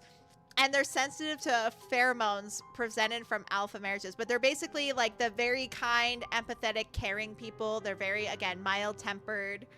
They're very chill people. Maybe passive in their life. Not that they don't have opinions and stuff, but like as you can see from MC, she's not very assertive. So Omegas aren't very assertive. But they can be very mindful. They're basically the emotional side of things. An alpha. Unfortunately, I don't know Boots to answer the question. I can see you being an alpha. Thank you. I appreciate it, Fox. I appreciate it. Honestly, like I'm not gonna finish that thought, but I appreciate that, Fox. I can see it too. But yeah, so yeah, that's the Omegaverse. That's part of the Omegaverse in a nutshell. And I fucking love Omegaverse shit. It's my jam. I actually just bought a book. I haven't read it yet. I have a long TBR list, but I recently bought a book, as in I bought it a month ago and I still haven't read it. It's an Omegaverse book where it's all women, and I'm like, hell yeah. Lesbian alpha and Omegas. That was supposed to be how not Boots. It's okay. I hate autocorrect. Autocorrect is the worst. I'll be writing like wheel, like W-E, like apostrophe L-L, and it tries to autocorrect it to well. And I'm like, bitch, stop autocorrecting me. I'm doing proper grammar. It's so annoying.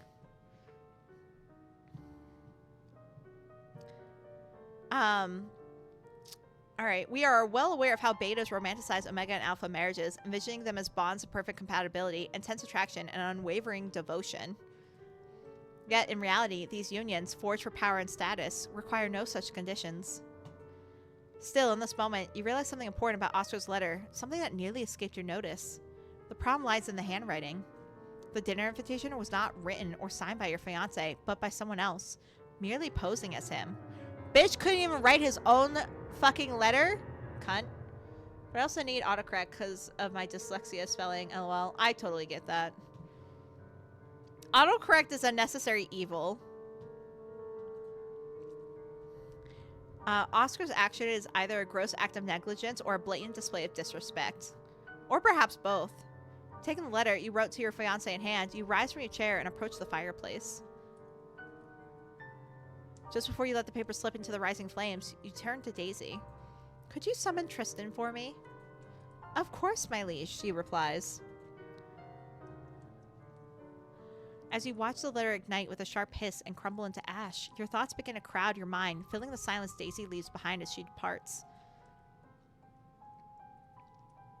You are well aware that communication between you and Oscar has dwindled as the wedding approaches, but you're unsure which of you is more at fault for that. Before the marriage decision was announced to you, the familiarity of being neighbors with Oscar, along with the social ties of belonging to the same circle, should have naturally fostered a smooth, effortless bond between you.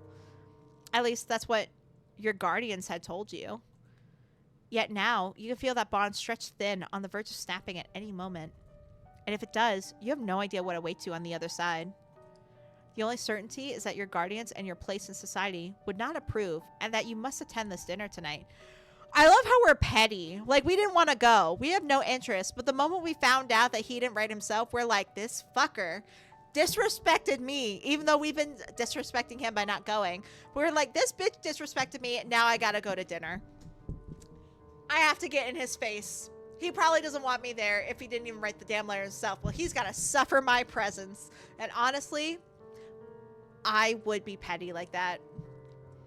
I'd be so pissed if I got an invitation with someone's name and signature, but it wasn't even from them. Has to be a valid reason. A firm, commanding knock echoes through the small salon, drawing your eyes towards the entrance. There, you see Tristan. As Tristan bows before you with his usual precision, you notice his gaze lingering on you with more scrutiny than usual, as though he is assessing whether you're still under the influence of yesterday's hallucinations. To be fair, you cannot say for certain yourself. You summoned me, my liege. I am at your service, he says. I hope you are feeling better today than you did yesterday. To be fair. For real. You respond in a steady voice, motioning towards the writing desk. I am, Tristan. Thank you. The letters are ready for delivery. You may take them from the desk. But before I respond to the lawyer, I wanted to hear your thoughts. You catch the way Tristan's golden eyes narrow slightly. Realizing that this will be no different from any of your usual conversations, his gaze shifts swiftly from you to the desk as he moves towards it, prepared to carry out your request. Yet, before leaning over the scattered envelopes and letters, he hesitates. You have no doubt that Daisy has already informed him of what transpired, the letter from your fiancé, your response, the fact that you burned it.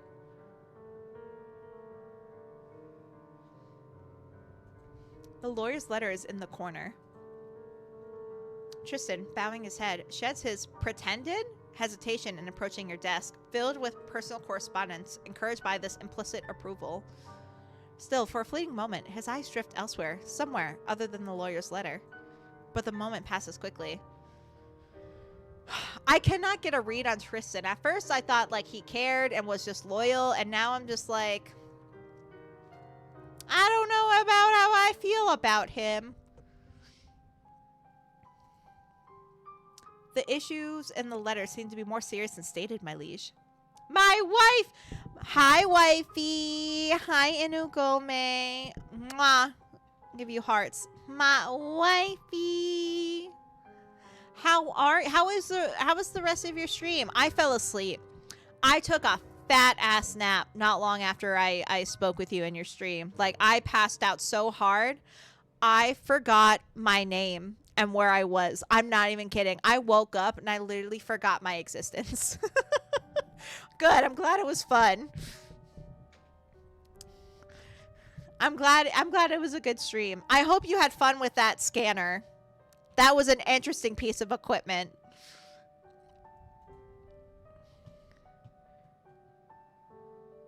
Tristan continues, if I may offer my humble opinion, it would be wise to send a trusted person to assess the situation before granting the lawyer the approval he seeks. My loud voice was so comforting that that made you fall asleep. Exactly. I love the sound of your voice. Why wouldn't it soothe me? 100%.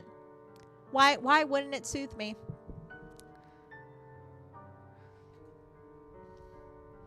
His ever-calm voice makes it easy to trust him without question.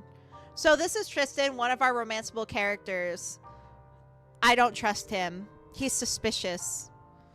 We also have a fiance that we haven't met, but we're going to meet out of spite because we're mad at him.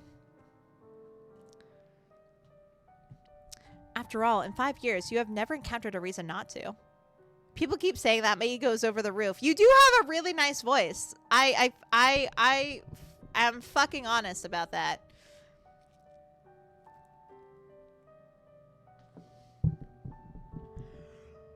Oh, don't mind me yawning. Jesus. You'd think the nap would make me not tired, but I'm tired.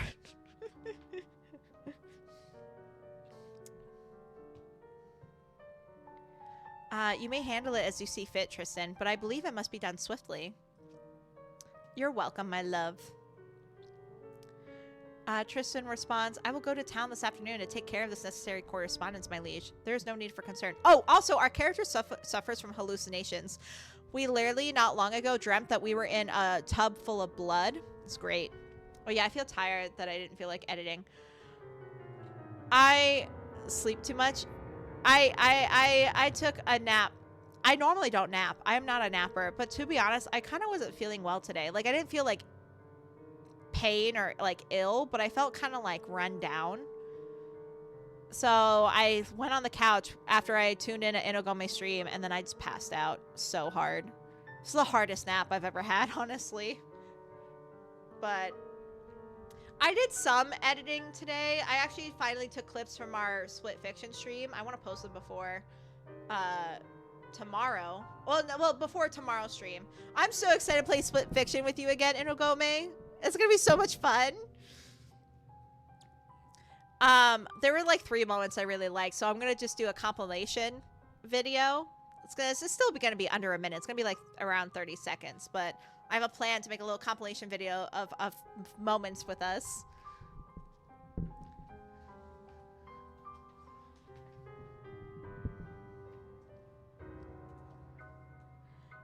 Tristan continues, I will also speak with a few hunters from the village regarding the wolf problem in the forest. And I've already given the kitchen staff proper instructions regarding your dog's diet. I do not believe we will encounter that issue again. If there is anything else you require, my liege, you need only say the word. In the silence that follows, the soft rhythmic breathing of snow dozing by the fire fills the room. It is clear that with all these tasks, Tristan will not be able to accompany you to Red Heart Manor tonight. Though you are not accustomed to traveling alone, the mutual dissatisfaction between your fiancé and your butler makes Tristan's absence the more appropriate choice for this dinner. Oh, so Tristan doesn't like our fiancé. Interesting. Interesting. So typically in the Megaverse, Omegas and Alphas are nobility or royalty, and Betas are all, like, typically general workers. I wonder if Tristan's pretending to be a Beta and is actually an Alpha. I wonder. I'm speculating as we're playing. After a brief hesitation, you make your decision. Have the coachman prepare for the evening, Tristan. I will be attending dinner at Red Heart Manor. For a fleeting moment, something like surprise flashes through Tristan's golden eyes, an expression you are not used to seeing from him. Yet his voice remains composed, unwavering. I love how, for the most part in this game, we're like, Tristan's not a very emotional person. We discerned every single emotion he's been feeling the last few days. Bro is stressed about our wedding. Whether he's like, girl, get this woman married already, or we gotta stop this shit. Forgive me, my liege, says Tristan. Did you mean this evening? I did, I reply. Please see to your tasks. I will go alone. You know that Tristan cannot press the matter outright, and so he takes another approach. My liege, forgive my impertinence, but with the recent heavy snowfall, I have concerns about whether the road to Red Heart Manor is passable for a carriage. Had there been more time, I would have sent someone ahead to inspect it. In this weather, there is a high risk of your carriage getting stuck in the snow, or, God forbid, an accident occurring. So he like us, got it. Well, he's definitely a love interest. I would assume he likes us just from the little things. Here's the thing, I don't trust him though. Something is off about him, and I can't put my finger on it. I feel like he's hiding something from us. Also, you missed it, Nogome. I missed it too, apparently. So apparently there was at one point we got up in the middle of the night and we're heading towards the kitchen and we hear moans coming from Tristan's room. And I had a blackout option to approach. I couldn't approach it because I guess I didn't do the right choices prior. So I missed whatever the fuck he was doing. I wish we could just outright ask him, being like, why were you moaning last night? What happened? What were you doing? Because I couldn't fucking approach him. I'm literally just got to replay just so I can find out what the fuck he was doing that night. I almost restarted the game. I was like, I might just restart. I don't know. Either that or he was taking care of himself, if you catch my drift. What a thing to walk in on. You know what's fucking funny? Because I didn't have the option to approach and investigate, I had to leave. And so when I clicked the leave option, my character was like, oh, whatever. He can do whatever he wants as long as it doesn't affect his work. And I'm like, girl, you ain't curious at all? Why couldn't we approach? The option was blacked out.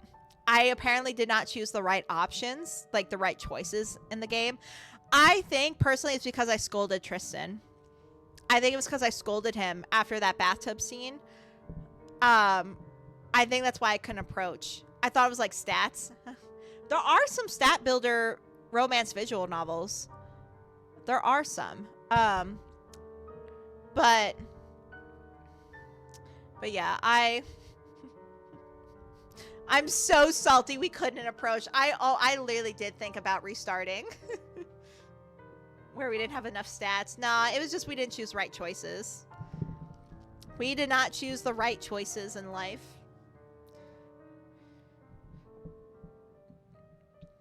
You're making a Berber? Ooh. I made for dinner, an Italian beef stew. So I had pasta, potatoes, meat, bunch of red sauce, Italian seasonings with egg noodles. It was so good. It was so, so good. If I had a second stomach, I'd have more. Tristan's words unsettle us. The thought of the carriage wheels sinking into an unseen ditch, of the axles breaking, of the horses panicking, injuring themselves. See this fucker. Look, yes, he could be being reasonable, but I don't trust him. He's deliberately manipulating us to not go. Ah. For someone who does not enjoy travel to begin with, these are not mere inconveniences. Cook for me, I'm seducing you. Babe, I got you. I'll fucking cook. God, this 8-bit makes me think of SNES every time. Is that a good or bad thing, Fox? It took me painstakingly forever to pick that BRB music. Like, forever. I couldn't, honestly, and even now I'm kind of like, I don't know if this fully fits the vibe I'm going for. I think it's good. It reminds me of some games. Like Mega Man. That's kind of like the vibe I was going for. But I also feel like the games I play don't match that. But I don't want like slow music because I don't want to put people to sleep while I'm gone. But trying to find royalty-free music, like to be perfect for what I want, is so difficult. But we'll see. Who knows? Maybe next year for my 2nd year anniversary, I'll finally update it. I'll spend the rest of the year trying to find the perfect song. I was gonna say something and I forgot. It was important. I'll remember later.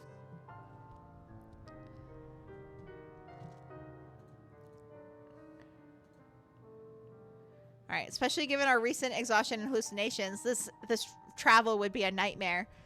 But the dinner is important. Please let us go. I want to meet our fiance. You must see your fiance soon, before the impression that you have neglected him takes root.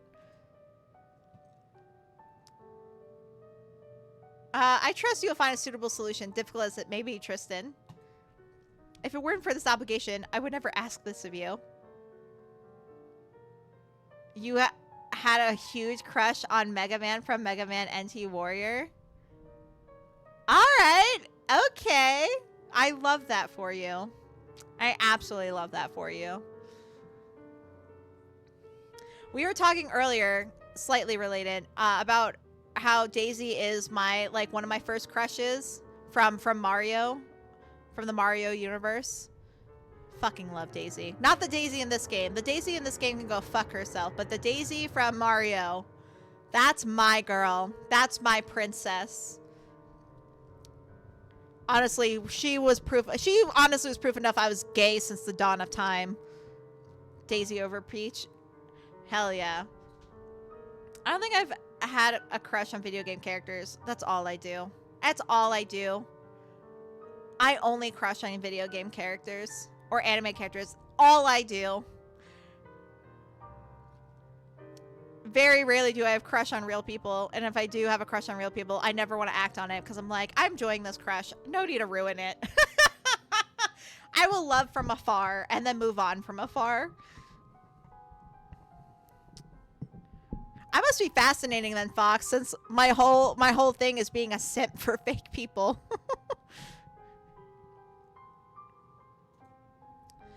Though Tristan's gaze remains cold, pressing the irrationality of your decision, his voice takes on a softer tone when he speaks again. You are too modest, my liege.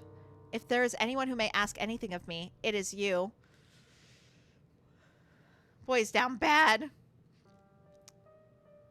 Boy is down bad for us, I feel it. But he's a liar. And not judging. Oh, I didn't think you were judging me. I just think you found me interesting. First crushes, Danny Phantom. I was talking about him earlier. Shigo from Kim Possible. Fuck yes. Shigo, my babe. Shiro from Super Robot Monkey Team Hyperforce Go. Oh my god. What a throwback. I forgot that existed. Almost everyone from Tinkerbell. So real. So fucking real. All the Tinkerbell fairies are great. Even Vidya. Ooh, first crushes.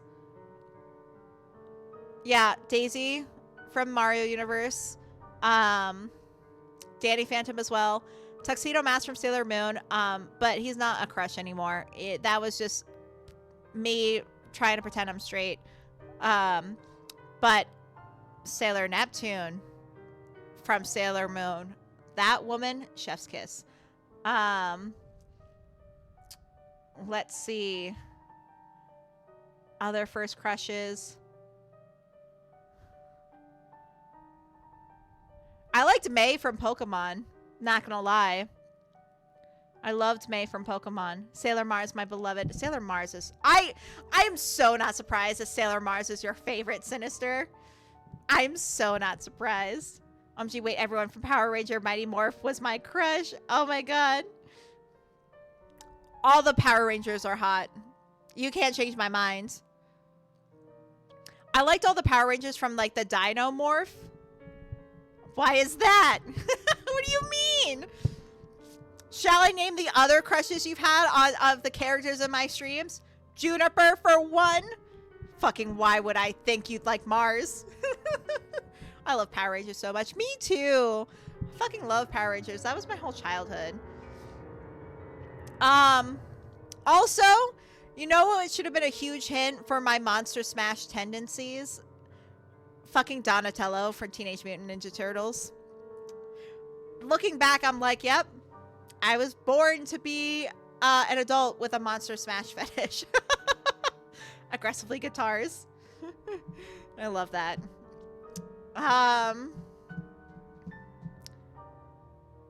What's her face from...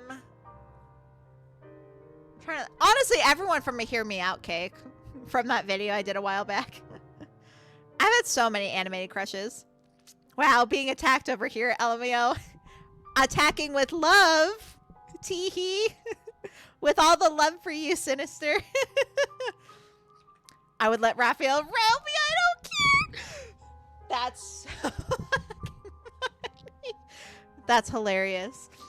You're so real for that. Oh, Erica and Sabrina from the first season of Pokemon. Yeah, they're cuties. I agree. They are cuties.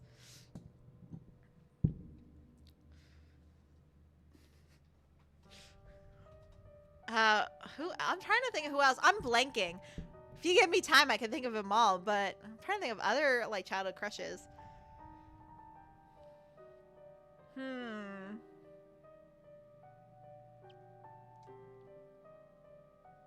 Not gonna lie, had a little bit of crush on Velma from Scooby-Doo. To circle back to Scooby-Doo. Had a bit of crush on Velma. I know everyone likes Daphne, but... Ain't no judging. This is a judge-free zone. This is the simp crew.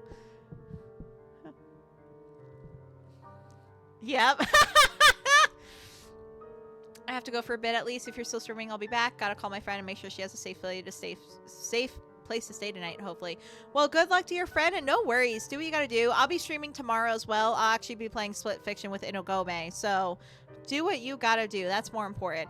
Daphne got all the attention. For real. For real. Justice for Velma.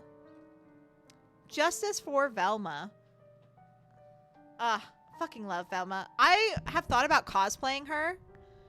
But I hate the color orange, and I do not look good in orange. I look atrocious in orange. If I put orange on, I look like a traffic cone. Thank you for the stream if I don't come back. Oh, of course, Esper. Thank you for being here. I appreciate it that you're here. Also, while I try to think if I've simped for anyone, I'd love to know. Yeah, Velma was my girl. Also, the alien that Shaggy was in love with in that movie. I forget the name of the movie, but you know what I'm talking about. I think they were in New Mexico or whatever. That girl, that hippie girl, she was fine. Oh, the Hex girls. Oh, I had crushes on them. Fucking love all three of them. All three of them are hot. Man. Oh, man. Now I want to watch Scooby-Doo. I'll have to find a place to get some Scooby-Doo. Maybe that will be our next movie night. Watch a Scooby-Doo movie. The Hex Girls. Exactly. I'm a Hex Girl, and I'm gonna put a spell on you. Oh, man. I would rewind the VHS tape. Yes, VHS. just to replay their song over and over again, just to their part where they perform. They should have had their own album, like the Brats. How the Brats have their own music. They should have had their own shit. I think me and my brother watched that a lot. Haha. Claudine Wolf from Monster High. Yes. Oh, I love Monster High. It's been a hot minute. Claudine Wolf was a good character. I'm trying to.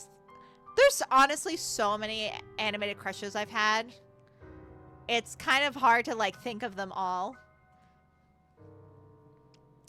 But Monster High was a good show. That should have been a much bigger thing than it was. Everyone slept on Monster High. It was ridiculous. Speaking of the Brats, though, Yasmin. I was a simp for Yasmin. Oh, I love Brats. So many good characters over the years. See, why couldn't I think of these characters during that job interview? I had to think of fucking Garrus. I also loved Ever After High. Yes, Ever After High was good too.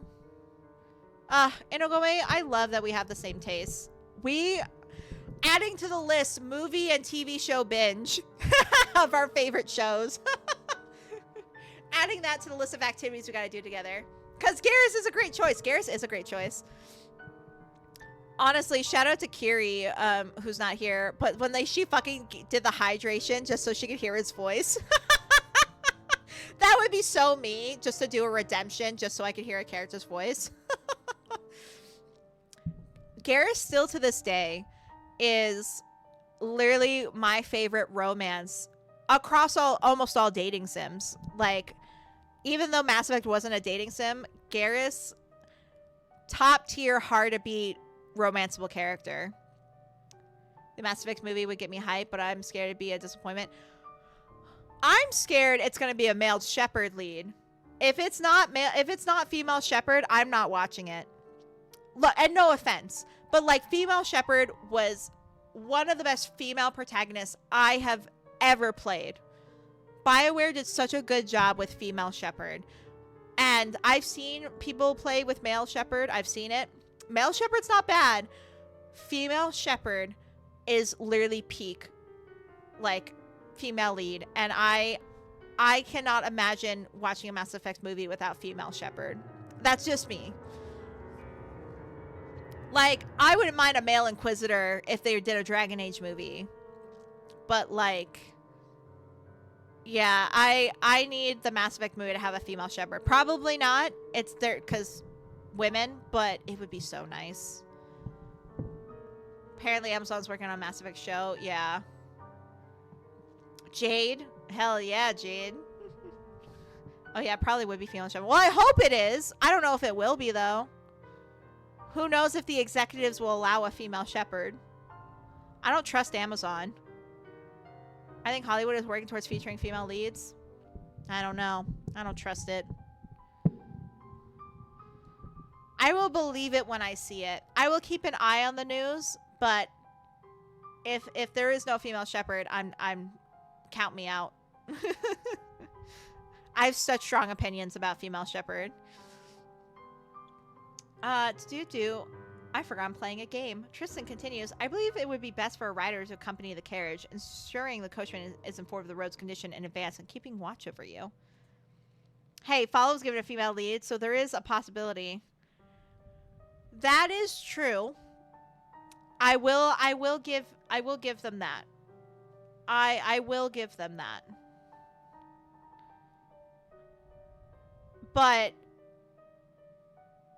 I don't know. I don't want to get my hopes up and be crushed. You know what I mean? So I'm just going to assume they're probably not going to give me female shepherd. I think it also will depend if they think it's going to be canceled right away or not. Because sometimes they'll make shows that they expect to be canceled for no reason.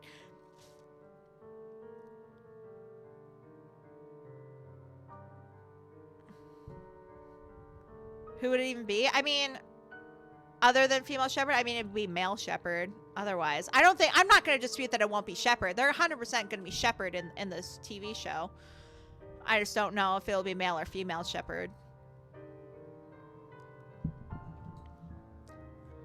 Oh, I meant the lead actress for shepherd. Oh, who would be a good actress for female shepherd? Did they say? No, they haven't casted anyone as far as I'm aware.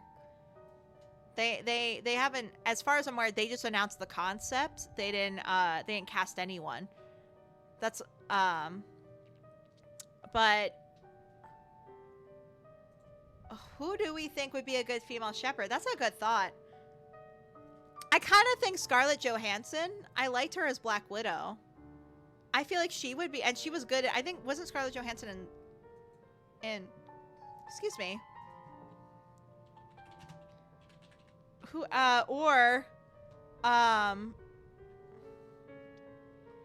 what's her name? There's another actress I think would work too. Ooh. Trying to think who else would be good for female shepherd.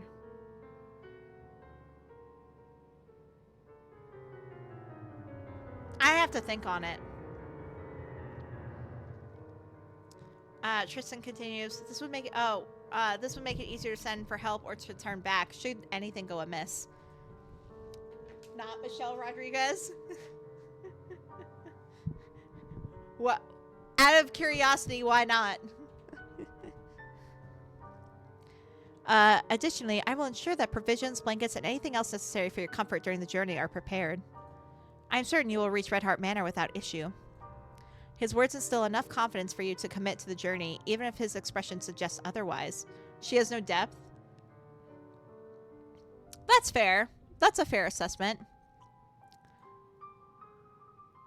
Mass Effect dialogue has feeling. Yeah.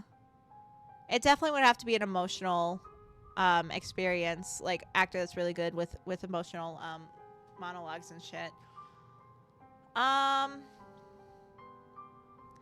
Honestly, really is hard to think. Not...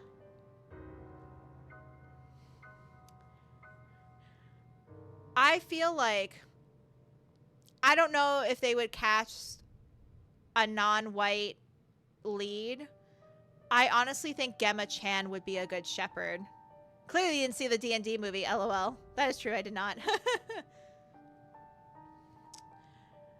I feel like Gemma Chan, she was in Eternals and in Crazy Rich Asians. I feel like she handles emotion very well and has a very wondrous presence. I would say Gemma Chan would also be a very good shepherd lead if they allowed a non-white actress. I was just thinking that the reason we love Mass Effect is for the interaction and character development. Oh, I totally get what you're saying. Yeah. I'd say I'd love to see Gemma Chan if they don't care about what race Shepard is, which it shouldn't matter. I think Shepard can be played by any race. Gemma Chan would be really good. Or also what's her name? Oh. Trying to think of her name. I'm so bad with actor names. Oh my god, I'm hurting my brain. But yeah, I wouldn't mind if Shepard was wasn't white. I don't think that matters at all. I'll have to think of trying to remember the actress's name. Do you think they'd cast a non-white lead? Probably not. I already doubt if they'll cast a woman. I highly doubt they'll cast someone that isn't white. Emily Blunt or Jamie Alexander. Jamie Alexander would be good. Emily Blunt. Oh, yeah, you know what? I see it now. I didn't see it at first when I first read it, but you know what? Now thinking about it, Emily Blunt would be good too.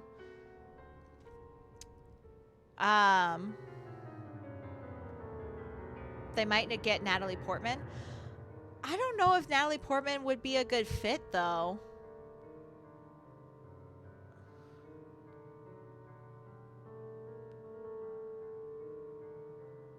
Like, I can see the appeal of Natalie Portman. I don't know if it would work. To be honest.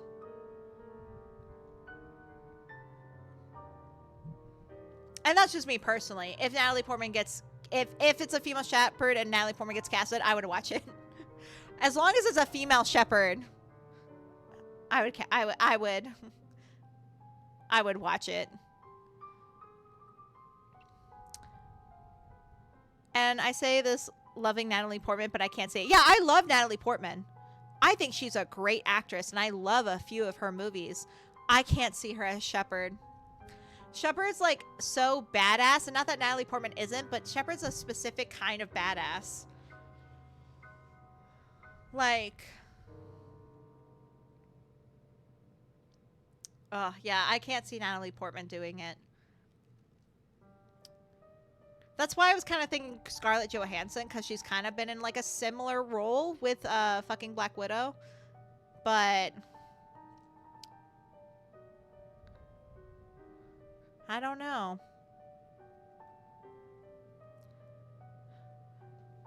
I don't know. We'll just have to wait and see. Lately, we have not only lost trust in others, but in ourselves. Perhaps this trip will help us reclaim some of it. Or at least, we wish to believe so. Later in the day, though Tristan is no longer at the manor, the instructions he left behind ensure that everything proceeds seamlessly. By the time the coachman informs you that all preparations are complete, you leave your room, ready to depart. Though dinner is still hours away, everyone, including yourself, agrees that it is best to set out early. Daisy follows you with eager steps, seeing you off, and though she is the only one pleased about your attendance at this dinner, you find a small sense of relief in that. Well, her and Snow, who excitedly dashes around your feet, expecting an evening walk. Aw, poor Snow. If dinner stretches late into the night, please do not rush back, my liege. I am certain Lord Oscar would be kind enough to offer you accommodations for the night. Daisy's like, go get that bag, girl! Go get that man!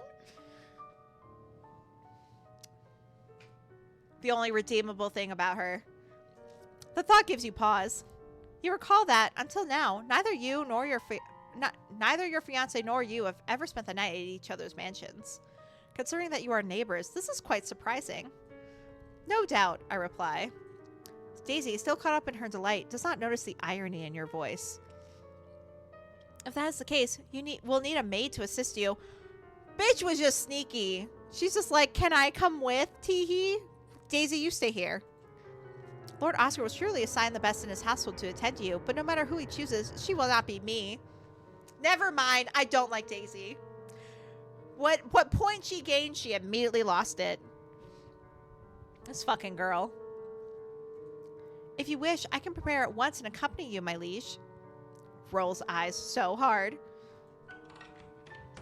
As the servant pulls the door open, the wind rushes in, carrying the frigid air of the outside world into the entryway. A sudden chill, coupled with your brief hesitation, delays your response for a moment longer than intended. Unlike Tristan, Daisy will undoubtedly spend the entire journey chattering about the upcoming wedding without pause. That's very thoughtful of you, Daisy, but I may not need the company. I might not even wish to complete the journey to Red Heart Manor. Daisy, struggling to keep Snow from darting outside, stares at you in bewilderment, momentarily at a loss for words. You don't wish to shatter her romantic notions so bluntly, but you continue regardless. Please look after Snow while I'm gone. Before your resolve can falter, you swiftly descend the manor steps and head toward the waiting carriage.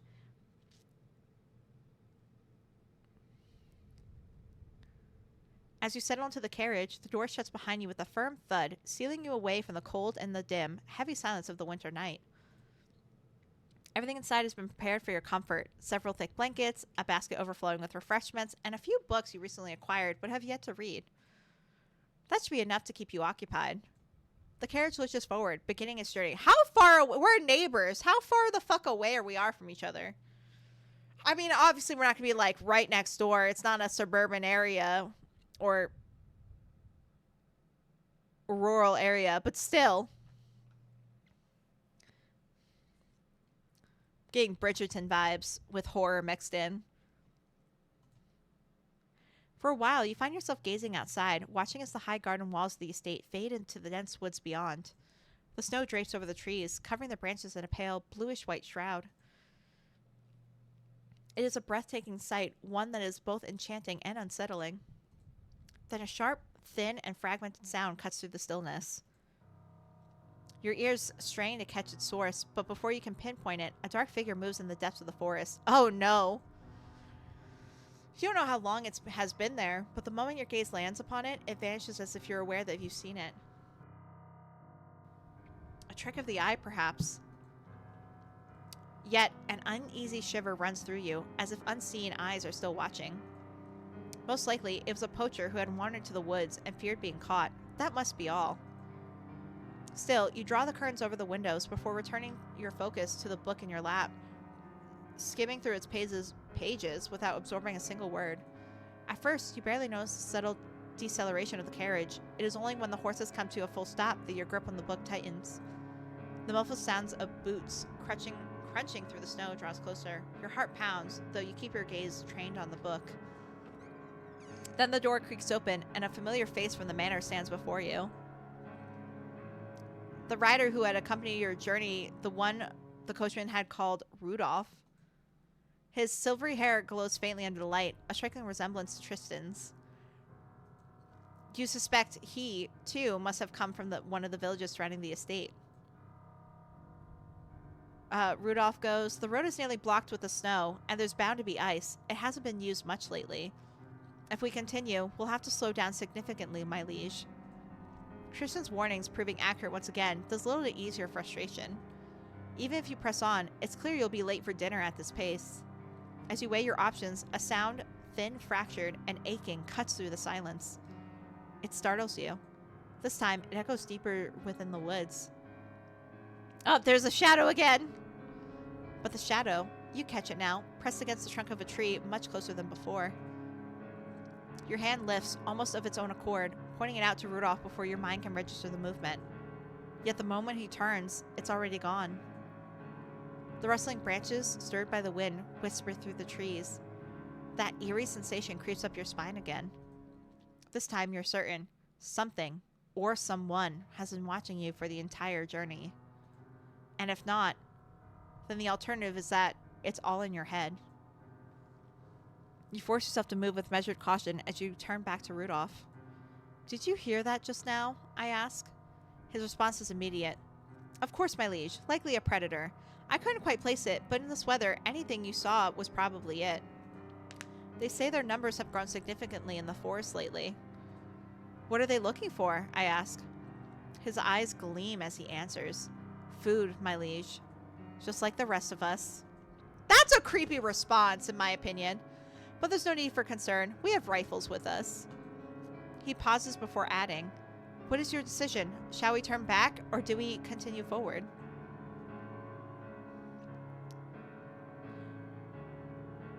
I want to see my fiance. Let's keep going.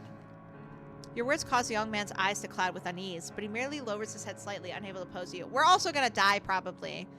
It's probably going to get us killed. Yeah, let's see our fiance. Yeah, exactly. I ain't afraid of no ghosts. Yeah, let's square up. We're going to square up. Though I have a feeling we may not even make it to the manor. Because remember, we're trying to survive till the wedding day. I'm probably going to get killed. God, I probably just killed us all. As the door closes, so if I really don't give a fuck... Did we decide on a femship? Did we? I think we all, like... I don't think there's just one perfect actress to be femship.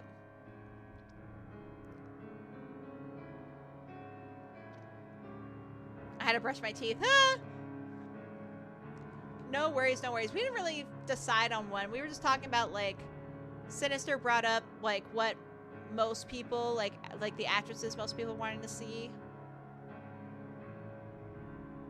So it's a way because I have braces and it's more involved. Oh, I totally get it. I hate braces. Yeah, we didn't really decide on a person. Just kind of like... Kind of just thinking about... We left on A. We must think about it more. Huh? What are you... No, I was just talking about that you looked up... You Googled what some people think a good femship Shem. Oh my god, Shep casting would be. Words are hard for me tonight. Jesus.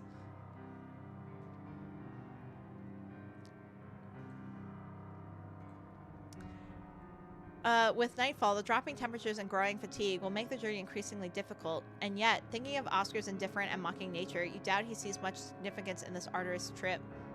Oh, gotcha. Words with Leatrice.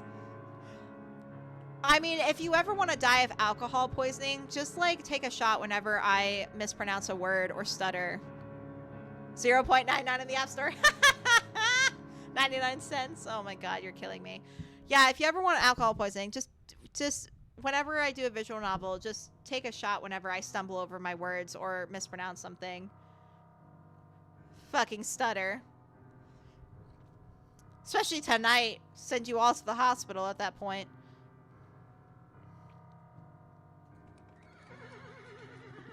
You are just about to tell the coachman to turn back when, despite not having traveled too far, the carriage suddenly lurches forward with alarming speed. It takes only a moment for you to realize this isn't the coachman's doing. You're sliding on ice.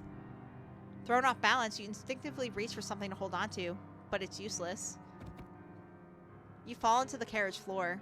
Fortunately, the thick pile of blankets cushioning your landing spares you from any serious harm. At the same time, the horses come to an abrupt halt, managing to stop the carriage. Your heart pounds so violently that the sound roars in your ears, nearly drowning out of the noise of the carriage door opening. "My liege!" goes Rudolph. "I'm fine," I reply. Rudolph exhales in relief as he realizes you're unharmed, merely tangled in the thick blankets. With his help, you stand and step out of the tilted carriage. Though your breath fogs your vision, it doesn't take long to grasp the situation. Bandits? The carriage is veered off-road, crashing through the trees, and the horses are now buried up to their bodies in a snow-covered bog. Oh, that sucks. I just saw this what looks like a sword, and I was like, bandits, but I guess that's part of our guard. I got excited. A wave of regret burns through you like fire. While the other two assess the situation, you remain silent, merely listening. "We should go find help," he says. "We must summon the magic bandits." Exactly. "Don't be ridiculous," says the coachman. "By the time help arrives, the horses will be dead." Oh, not the horses! Shut up and help me. With Rudolph's assistance, the coachman manages to unfasten the horses from their harnesses and straighten the carriage. But saving the horses will take far more effort. Standing at the roadside, watching them struggle, you can feel the weight of their stolen glances, the silent accusations pressing down on you. No, we should have turned back. God fucking damn it. Guilt and unease settle on your shoulders like an unbearable burden.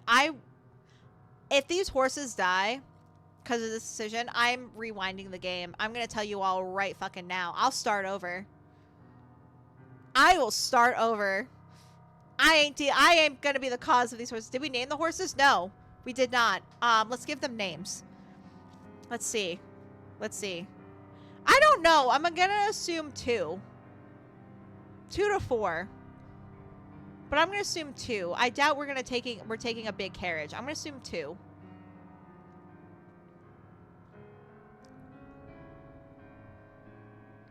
Could just name them Fox and Sinister.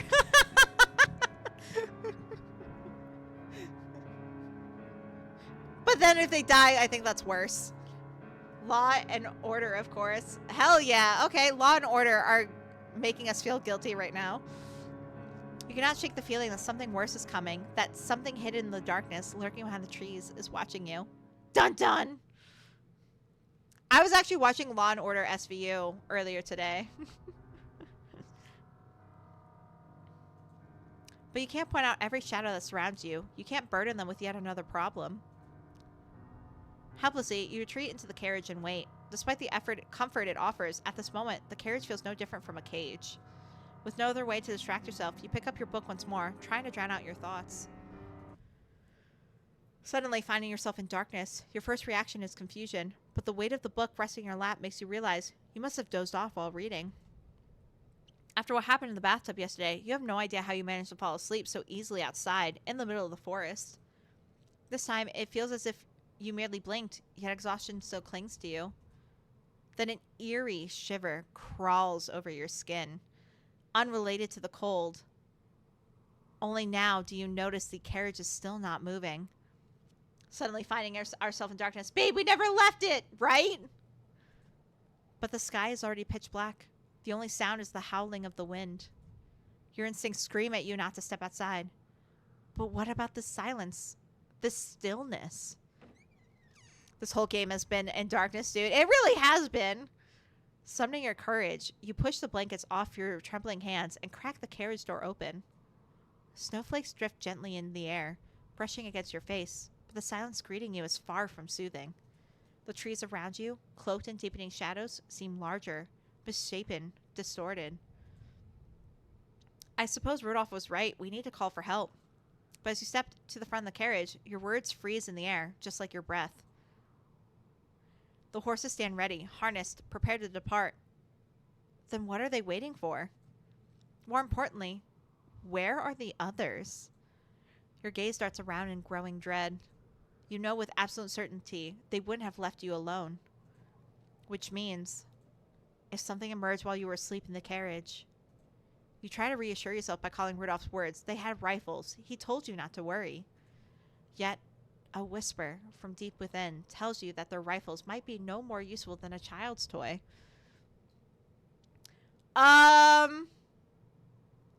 What is that? The moon above spills its cold silver light onto the road, making the snow glisten like the path to a fairy tale dream. But something mars this enchanting scene. A stain.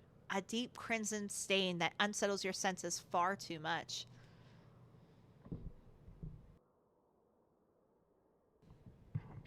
Lifting your head, you see more of them. I had dozens of them. No. No, it can't be. Impossible. They must belong to some poor animal. The others must have encountered something urgent, something that required them to leave suddenly. They'll be back any moment now.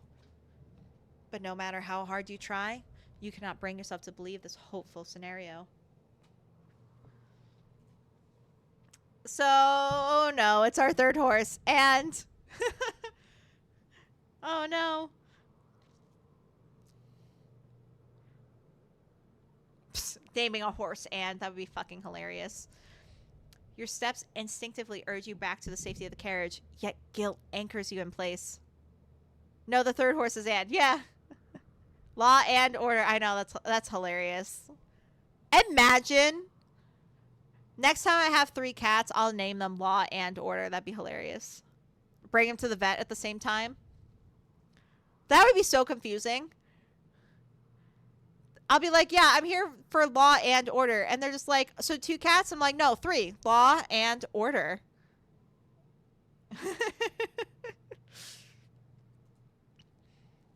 If only you had been reasonable.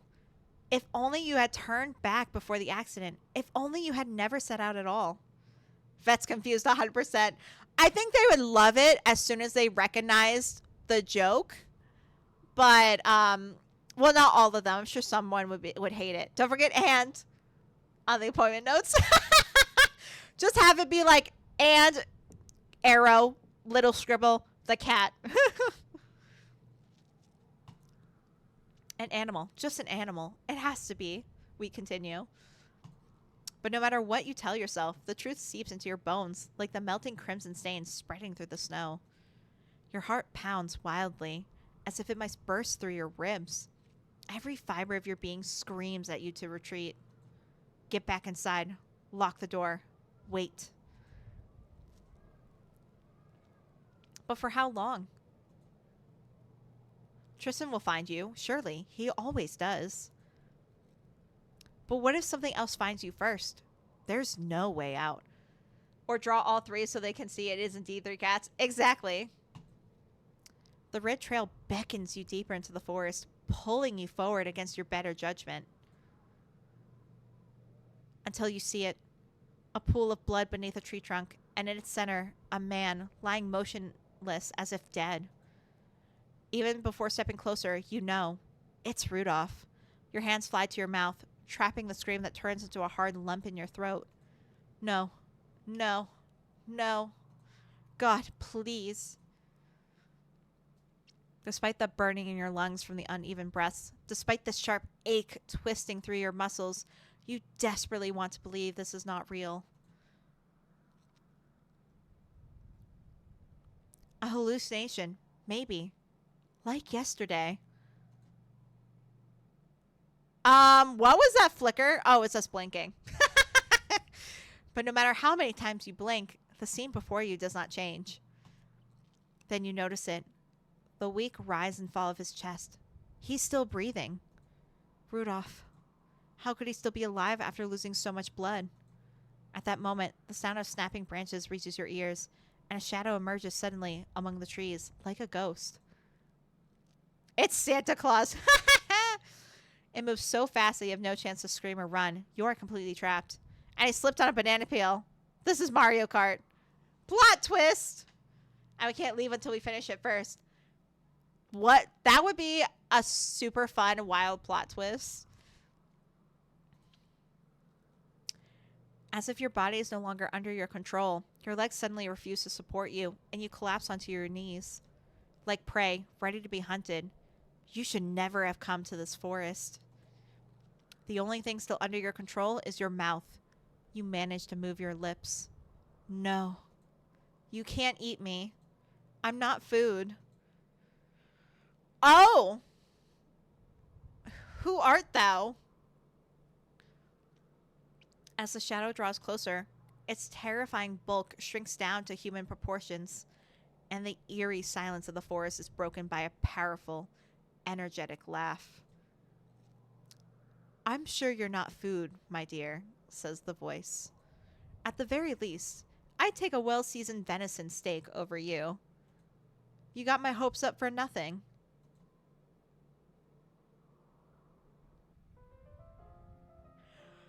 A moment later, the shadow becomes clearer, his jacket, the ornate hunting rifle in his hand, the blood-red gleam of his hair in the darkness, and the sharp cut of his jawline. All the details that make him Oscar, your fiancé. This is the other love interest! I can now finally confirm, because his photo's on the thingy, the page. I'm like, also, what is this music? We still, look at Rudolph right in the back here. He's still dying. And we're talking about this shit. Unlike the last time you saw him, surrounded by luxury and grandeur at a lavish gathering, now you find him standing in the cold, dark depths of the forest. For a moment, your mind struggles to comprehend it. You even fear that he might be a hallucination. Yet, despite the rising tide of fear within you, there's an odd sense of relief that cuts through it. A moment later, your voice returns. Oscar, please help me. There's something in this forest following me. I felt like I was being watched since the beginning of my journey, but I thought I was imagining things. Girl, who cares about you? Rudolph! I would be like, Oscar, help me. My man, Rudolph, is hurt. He dying. Bruh. Oh no, Oscar. But it already attacked Rudolph. Look at him. He's lying there covered in blood. It could come back at any moment. As Oscar's long hunting boots crunch through the snow, you lift your gaze to him. Is this like the anime version of the tuxedo guy from Sailor Moon? No. I mean, I could see what you mean by his tux. Tuxedo Mask does not smirk. Tuxedo Mask is refined. Mamoru, on the other hand, is a little shit. I could see this being the Mamoru version. But Sailor loves him all the same. Exactly. Yet, despite everything you've just said, he doesn't seem concerned at all. Instead, under the moonlight, his smirk becomes even more pronounced. I remember I got my ex a Sailor and Tuxedo Funkos. I used to have the Funkos, but honestly, I'm not a fan of Funko Pops in general, so I ended up selling them. I did used to have a Tuxedo Mask body pillow, but it was an official licensed body pillow, so it was literally just Tuxedo Mask in his tux. Normal on both sides. That goes to show that I was definitely ace as a child, because I looked at that and I was like, my man. I did not get any inappropriate body pillow. I had many, but I sold many. I can understand the appeal of Funko Pops, but to be honest, I think a lot of them are ugly. I am not a Funko Pop fan. Like, if someone gifted me one, I'll hold on to it, but it's not my thing.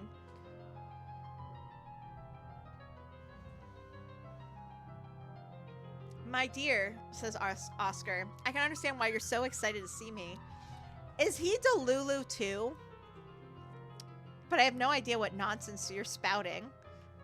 They were cheap, and I think buying things was keeping me in check because of my life situation at the time. Haha. Oh, I totally get it. I fully believe in retail therapy. I fucking love retail therapy. If you're done with your greetings, get up already. Wait, is Rudolph not there anymore? Wait a minute. You hesitate for a moment before taking his outstretched hand. There's no other choice. Oscar pulls you up with a force stronger than you expected, and now that you're standing closer, you can get a better look at his face, especially his eyes. Despite the nonchalance in his voice, you realize he's carefully studying you. Good, you didn't hit your head anywhere. For a second, you almost had me worried. You try to calm yourself, but your voice still comes out fast and frantic.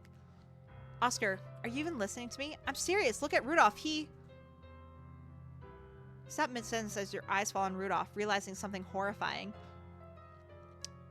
The pool of blood surrounding him is gone, as if it had evaporated into thin air. Just like what happened in the cemetery and in the bathroom.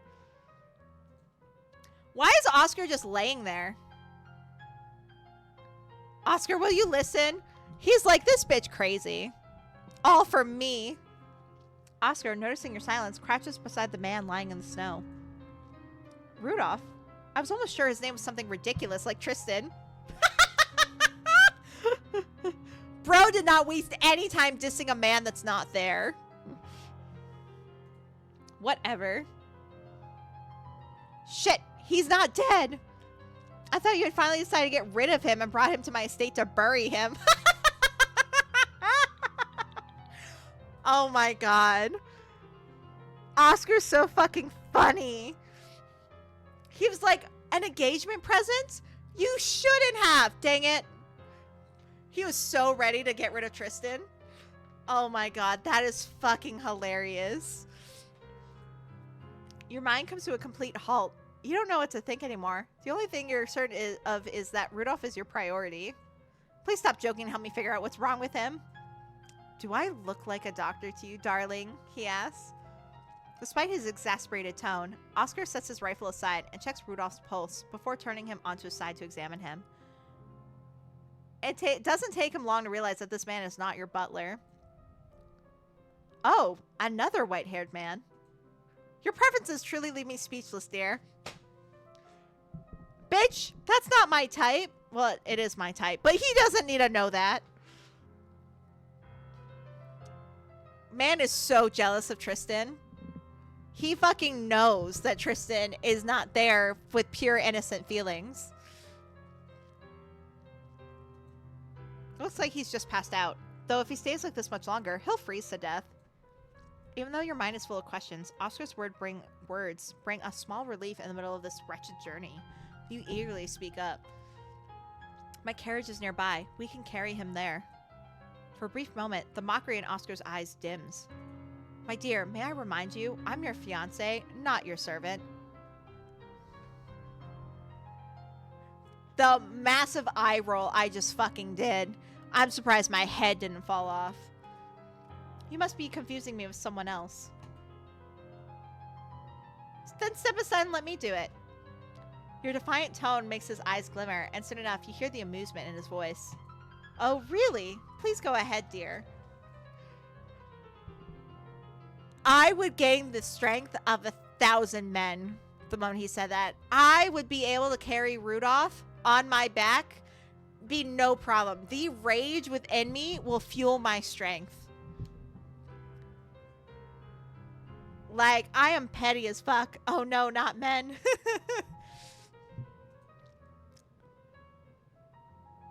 I can't wait to see how you'll manage to carry him all on your own. Poor thing. I already feel bad for him. I will fucking punt you, Oscar. You should have known that a remark like this wouldn't faze him. Still, determined to stand your ground, you ignore him and kneel beside Rudolph. Sweating and struggling, you manage to lift him slightly by his arm, but before you can do more, Oscar's hand cuts in sharply. Leave him. I have no interest in dealing with two corpses in the middle of the forest. Without another word, he retrieves the rifle he had placed on the ground and takes a few steps away from you. Oh my god. That scared the fuck out of me. A sudden flash of fire pierces the darkness, followed by the deafening crack of gunpowder. It doesn't take much to realize he just fired a shot to signal his location.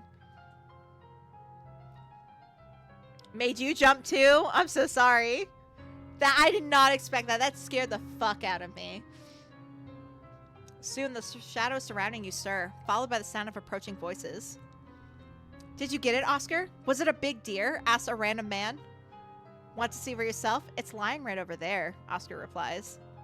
As the first shadow emerges into the moonlight, you recognize the man's face from the lavish parties you've attended, but now, in the forest gloom, he looks vastly different. He looks vastly different. His features are tense with urgency. I could not understand that sentence structure for a minute. Bloody hell, did you shoot a man? I need help getting rid of the body. The tense silence only lasts for a moment before Oscar's lips curl into that signature twisted smirk. You're too easy to fool, you know. It's not even fun anymore. Men are dying in here. As Oscar's hunting party reaches you, you finally learn where your missing coachman has been. One of the approaching figures steps forward, his outline illuminated by the lantern's glow, and you recognize him instantly. By the time we got the horses free, it was already too dark. Continuing on would have been too dangerous, says the coachman. When I heard the gunshot, I thought Lord Oscar might be out hunting. Since Rudolph wasn't familiar with Lord Oscar's men, I went to ask for help. He insisted he wouldn't leave your side. I can't understand how he could be so reckless. Since Rudolph remains unconscious, there's no way to get an answer. As you make your way back to the carriage, the glow of lanterns held by Oscar's men fails to reveal any traces of the red stains that had led you to Rudolph. Instead of easing your fear, this only makes it worse. If it was all in your head, then how'd you manage to find Rudolph, when there's not a single trace of him left behind? And why is the carriage door open? Did you forget to close it? Did the wind blow it open? Or had the shadow been here? Had it looked inside to find you? A fresh wave of fear washes over you. Even now, you still feel like you're being watched. As long as you remain in this forest, you doubt you'll ever be free of that feeling. Even as a child, a single glance at the woods beyond your bedroom window has been enough to send chills down your spine. Now you vow to keep the curtains tightly shut on every future journey. Once inside the carriage, your gaze drifts to Rudolph, bundled up in thick blankets and fast asleep in the corner, and you can't help but recall that vivid, crimson, still warm blood.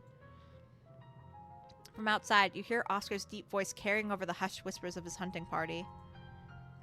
Edgar, show the coachman the shortcut to our estate. Let the poor horses catch their breath. This little rescue mission has exhausted me. I'll be riding inside the carriage with my future spouse. Without delay, the carriage door swings open, letting in the cold night air as Oscar steps inside.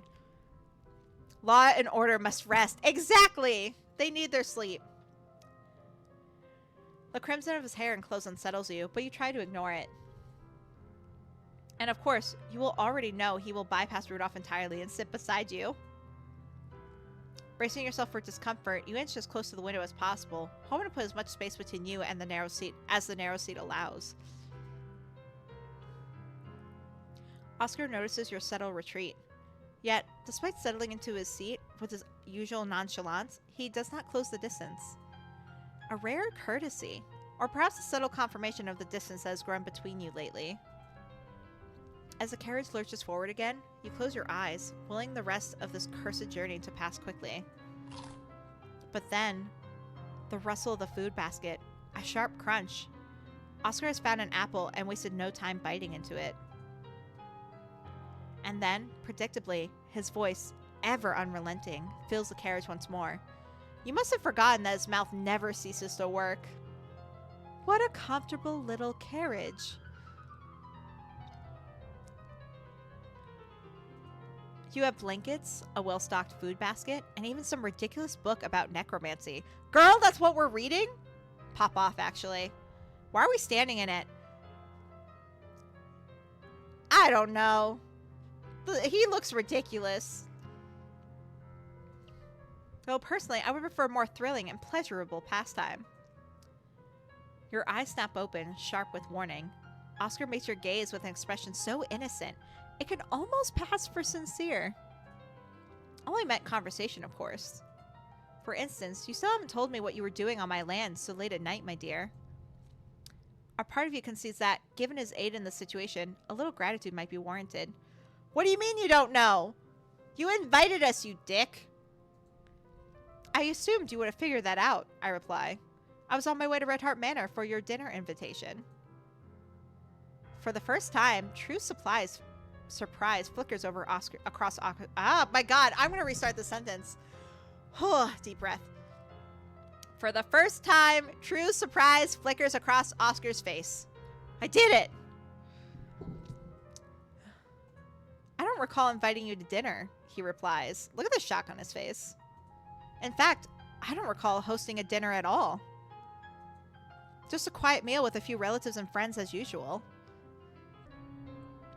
Now it's our turn to be caught off guard. I didn't know that, I reply.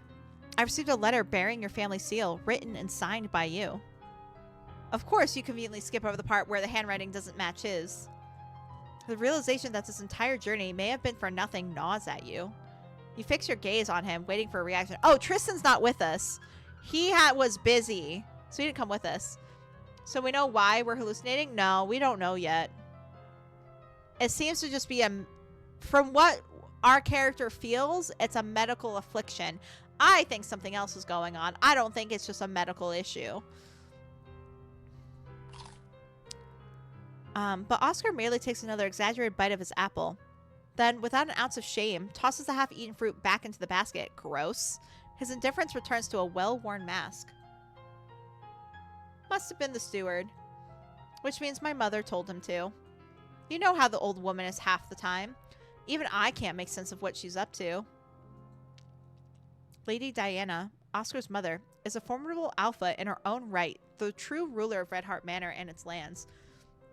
Though you know that Oscar has taken full control due to her declining health, how long that will last remains uncertain. I love that his mother's the alpha. That means his father's the omega. Hell yeah. Fucking love that. Naturally, as a devoted fiancé, I would never have subjected my delicate and alien betrothed to such an exhaustive journey had I known. His father's the omega. Damn. I mean, that would work for me. You said I was an alpha fox, so I need me an omega. I needs me an omega. And I'm so ready. But unfortunately, we're the omega in this game. Damn.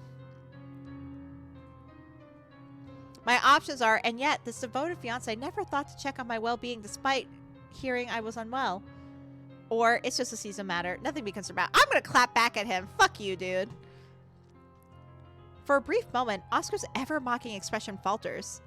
Then with a slight lift of his brows, his smirk returns. He did not expect my clap back. Finally got Pumpkin's dish shedding brush. He needs it by now. Oh my god, my cats are shedding so bad, but they do not like it when I brush them. I found a brush that doesn't upset them, but the brush doesn't pick up enough fur. It doesn't pick up as much fur as it should. And I'm like, okay, either I gotta pin them down and brush them with the brush they don't like that catches the fur, or use the brush they like, but it takes a million years. Speaking of cats, Kai is just passed out on the ground right next to me. He's splayed out. Oh, it's a little cute. My baby. Oh yeah, my mom always had a struggle brushing her cats, but it caught their fur well enough to get the job done. See, I don't know why they don't like brushes. Like, I did everything I could to get them used to things as kittens. Like, I touched their paws all the time, so that way if I need to clip their nails, I could do that. They don't mind it if I touch their paws. I got used to handling them. Like, Kai doesn't like to be picked up, but he won't, like, kill me if I do. So I really thought, like, I would, exposing him early, I'd get them to, like, brushes. But nope, both of them. They both hate getting brushed. But, like, my childhood cats loved getting brushed. Would beg me to brush them. And I'd be like, bitch, if I keep brushing you, you'll have no more fur. Cats, man.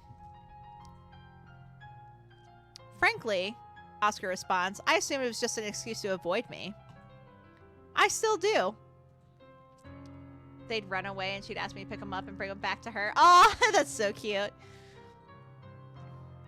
Mine love getting brushed. I'm jealous, Esper. Oscar continues, can you really blame me for thinking that? You grit your teeth, forcing yourself not to rise to his arrogance. You should be prepared for this by now, but somehow he still manages to infuriate you. Yes, because when I said I wasn't well, I actually meant it, I reply. You weren't even on my mind. And you do look perfectly fine now, my dear. Still, as a concerned fiancé, I could never allow you or your men to set out on another journey tonight. Oh, but look, we've arrived. I wish I had a recommendation for one they might like, but I don't know what you've tried so far. It's all good. Don't worry about it, Esper. I don't think any brush they would like. I think the reason they like the brush I have is because it has like a blunted tips. But the blunted tips don't catch the hair. Also, the hand mitts never work. I tried those too. Those never work. With a flourish, Oscar pulls back the curtain. Perched on top the stop. Just give me a second. I really can't read tonight. Holy shit. Okay. Perched atop the steep hillside, Red Heart Manor looms against the night sky, its dark silhouette swallowing the night from the carriage lanterns. The sight leaves you momentarily stunned. How had you arrived so soon? Any lingering doubts about Oscar's so-called shortcut vanished. Welcome, my dear. Welcome to the Red Heart. At long last, your journey has ended, and yet, deep inside, you can't shake the question. How will the night pass? To be continued. Well, we did it. We completed the demo. Before we end for the evening, though, I kind of want to see if we can approach Tristan's room. I'm going to restart, and we're going to skip. Keep those. Beatrice. I want to play this game when it finishes, because this seems fun. All right, we're going to skip. Like to see my parents one last time. We're gonna do anything that I'm gonna say don't check it, I'm assuming, and if that doesn't work, we'll try checking it next time. Thank you for thinking of me, Tristan. I've seen this before, game. Let me skip. Thank you. We'll drink the tea because Tristan gave it to us. Okay, we're not going to scold him. Can we discuss this later? Tristan hesitates briefly before stepping back into a rush. Of course, forgive me for keeping you waiting, my liege. We've seen that. We can approach! I was right! Okay. So, remember, moans are coming from Tristan's room. Or wherever he is. The kitchen or whatever. We're going to approach. You've never been one to intrude into the private lives of your staff. But when it comes to Tristan, curiosity, and another emotion you can't quite place, quickly takes hold of you. Even though you know it's wrong, you can't stop yourself. You approach the brightly lit room as quietly as possible and steal a glance through the slightly open door. Tristan stands in the center of the room, directly in the path of the light. Oh no! This is not the fun time I was thinking. However, instead of his usual impeccable posture, his body leans towards a man kneeling on the floor. A servant, most likely. You notice the white-gloved fingers gripping a whip tightly. Oh no! This is not what I was thinking! Oh no! This was something completely different than what I thought was happening. This is not good. I don't like this. Do we need an adult? Tristan asked are you starting to regret your disobedience? Or do you need a harsher punishment? You notice the servant's clothes are disheveled, and his face is clearly bruised. For a moment, you forget to breathe. The servant is sobbing, pleading in a way that sounds almost like a groan. I regret it. I deeply regret it, says the servant. I'll never do it again. Never, ever. Please forgive me. Tristan straightens up and begins pacing impatiently around the servant, and you might manage to make out the silhouettes of the other observers on the other side of the dimly lit room. They remain silent, their trembling breaths the only sound as they try to stay out of Tristan's way. I know your kind well, says Tristan. You don't even deserve the slightest bit of mercy. Tristan suddenly pauses, shifting his gaze from the servant on the floor to scan the room. A cold, chilling smile spreads across his face, one you've never seen before. Wait! Give us a smile on the sprite, please! Disciplining you requires great patience and punishment. Lucky for you, I have plenty of both. We need an adult here! As he finishes speaking, his yellow eyes turn in your direction, and for a moment, it feels as though his gaze meets yours. I don't like this! I don't like this either! See, I told you he was suspicious. It's okay, though. I know, right? I'm so Delulu. I'm like, he's doing this for me, though. Flips hair over shoulder. Creepy, don't like it. In a panic, you step back from the door and retreat a few paces. Your mind races, torn between running away and staying put. But Tristan's authoritative voice reaches your ears once more. But tonight is not the night. Your heart pounds with an odd tension as you make a quick decision and hurry back to the kitchen. You remind yourself that disciplining the staff is part of Tristan's duty as the butler of the manor. Yet, there was something in his demeanor, aggressive, ruthless, savage even, that you've never seen in all the 5 years you've known him. Now, you no longer question why Daisy is so afraid of him and shows him such respect, or why she insisted on staying with you tonight. Your maid, now asleep in the warmth of her room, oblivious to everything, is doing the best she can. You feel like you should ignore everything too, at least for now. Heading towards the stairs to return to your room, the sound of footsteps behind you halts you in your tracks. My liege, is something the matter? Asked Tristan. His composed demeanor starkly contrasts with the unsettling scene you just witnessed, and you swallow nervously. I just wanted some chamomile tea to help me sleep, I respond. But I couldn't find anyone in the kitchen. You wonder if he realizes you were watching him. His face betrays nothing, leaving your efforts to read him futile.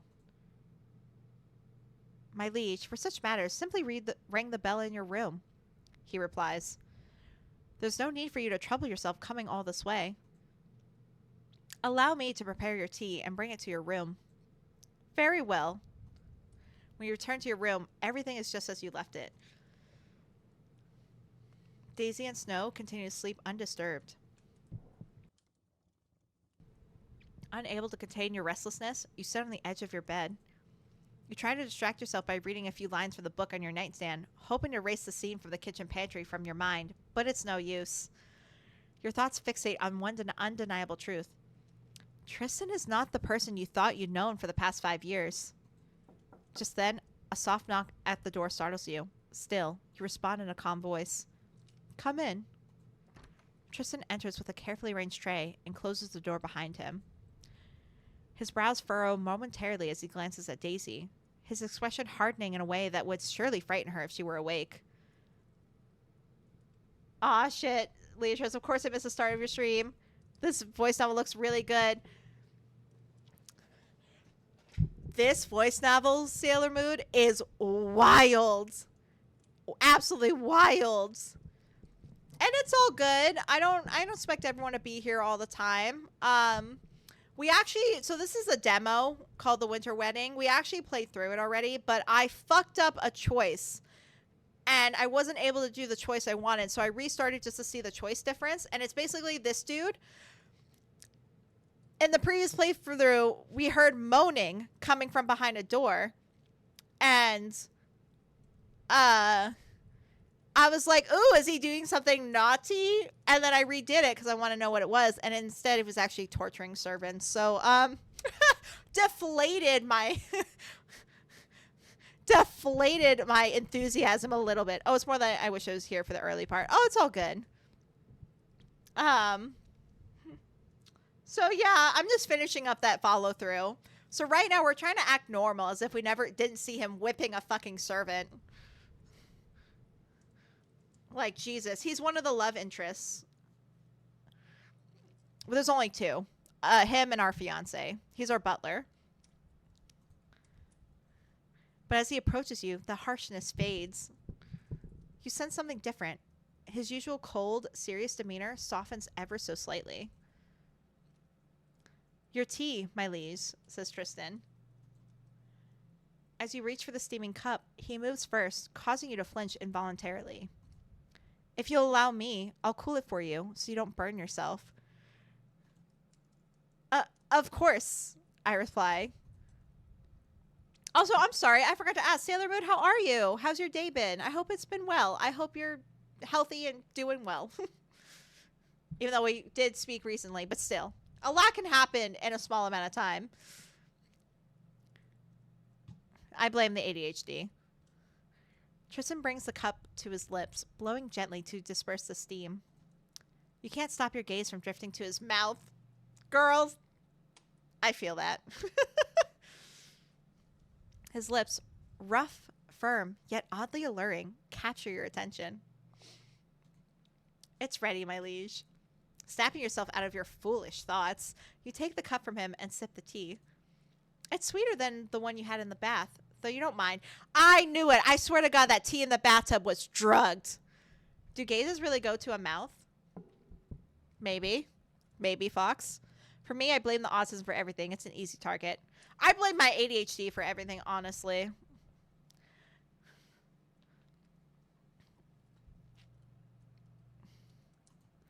You focus all your attention on the warm tea in your hands, trying to ignore the imposing figure standing before you.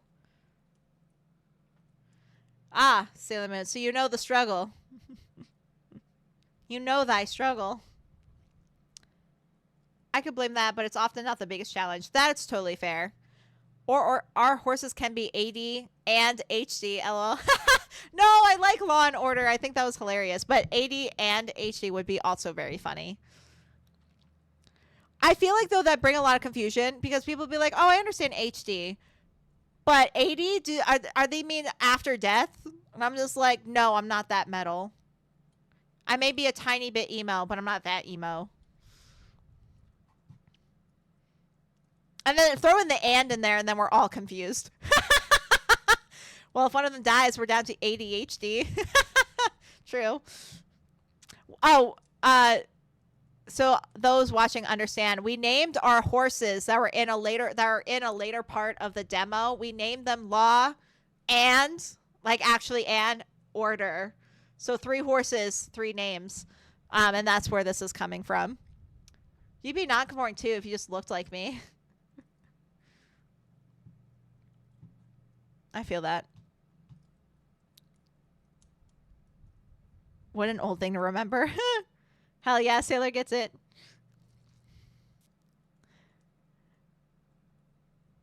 Did I read this?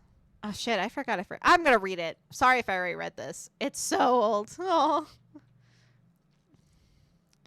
You focus all your attention on the warm tea in your hands, trying to ignore the imposing figure standing before you. Dear diary, mood, apathetic. It's not easy. If the tea doesn't help, I can suggest other methods to ease your sleepiness. Startled, you meet his gaze. What sort of methods? I ask.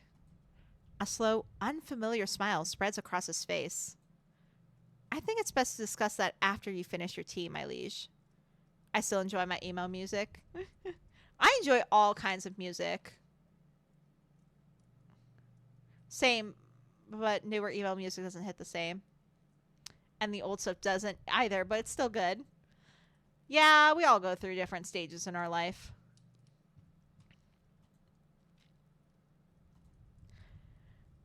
A warm shiver courses through you as you take another sip, his intense, deliberate gaze never leaving you. I enjoy a huge variety too. What I like lately is a lot of jazz and funk. Ooh, interesting. I think it's because the teenage angst and hormones are gone. Valid. Lately for me, I've been doing a lot of pop. And I think it's because of the new rise in what people are calling recession pop, you know, with Kesha coming back. So I've been doing a lot of pop, like Gracie Abrams, Charlie XCX, and like some indie. I'm getting into a lot of indie pop right now. I'm doing a lot of indie pop too, outside of those two artists. But before that, I was getting to like heavy metal for a little bit. Right before doing recession pop right now, I was doing a lot of heavy metal music. The weather dictates my music taste that day. See, where I live, it's literally the same weather every day. Sunny and hot. That's it. I get rain once every like 5 years. So like I can't, if music were to dictate my music, oh my god, if weather would dictate my music, that would be the most boring thing ever. For modern pop music, I'm a fan of Chappell Roan and Mitski. I love Chappell Roan. I love Chappell Roan. I have a queer playlist, which is mostly Chappell Roan, but some other queer artists as well. We get all the seasons in one day. I'm honestly low-key jealous of that, Fox. I know, like, grass is greener on the other side, but having used to living in a place that had seasons, I mean, I still hate winter, but I almost would prefer that to doing this. You're living in WA again, enjoying the rain. I want rain. I want rain so badly. I would kill for rain. I would love to do a rain dance. That would work. Ugh. I'm so jelly.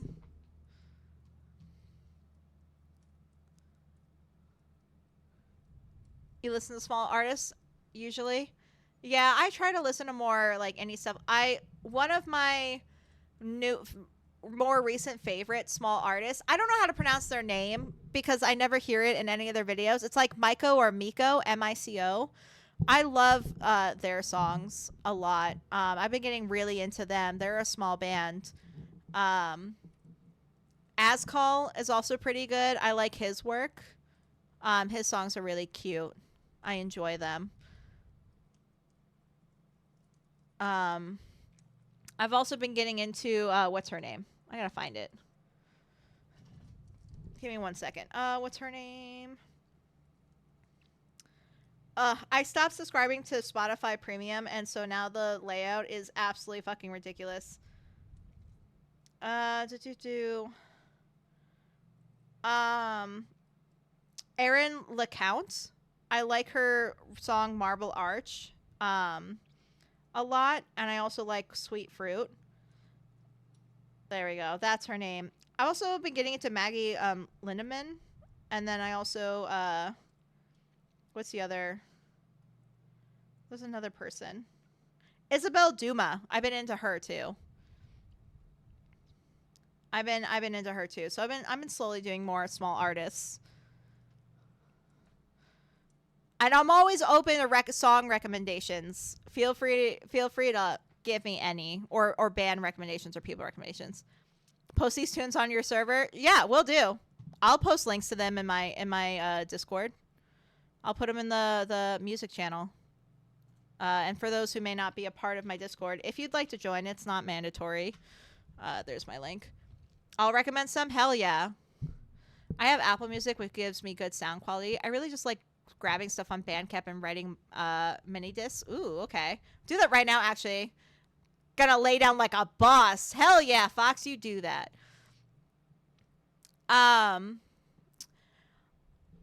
I stopped subscribing to Spotify because I really need to save money right now. But I think what I'm going to do, it's still another shitty company. I can't win with music streaming services. But I think I'm going to switch to YouTube because if I subscribe to YouTube Premium, I won't get ads on my YouTube videos because I've been watching a lot of crochet patterns and been watching a lot of podcasts on there. but it also includes ad-free music on YouTube Music. So I'm like, it's pretty much the same price as Spotify, but way more features, way more perks. So I think I'm going to switch to YouTube Music once I can afford streaming services again. Because I've canceled all my streaming services except for Viki because I was grandfathered in. It's not a music streaming service. It's for, if you like Asian dramas, subscribe to Viki. But I'm grandfathered in at the price of $4.99 a month. And I ain't canceling that subscription for shit. You cannot make me. And then I have Crunchyroll because I need to watch all of the Apothecary Diaries. That anime is my shit. My obsession. I gotta read the light novels. But yeah, so that's my thing. But I'll post links to all the songs after stream, and I'm gonna make sure I do it. I will not forget. If I do it any later, I won't remember. Mao Mao is such a cool character. I love Mao Mao so much. She's so awesome. She is.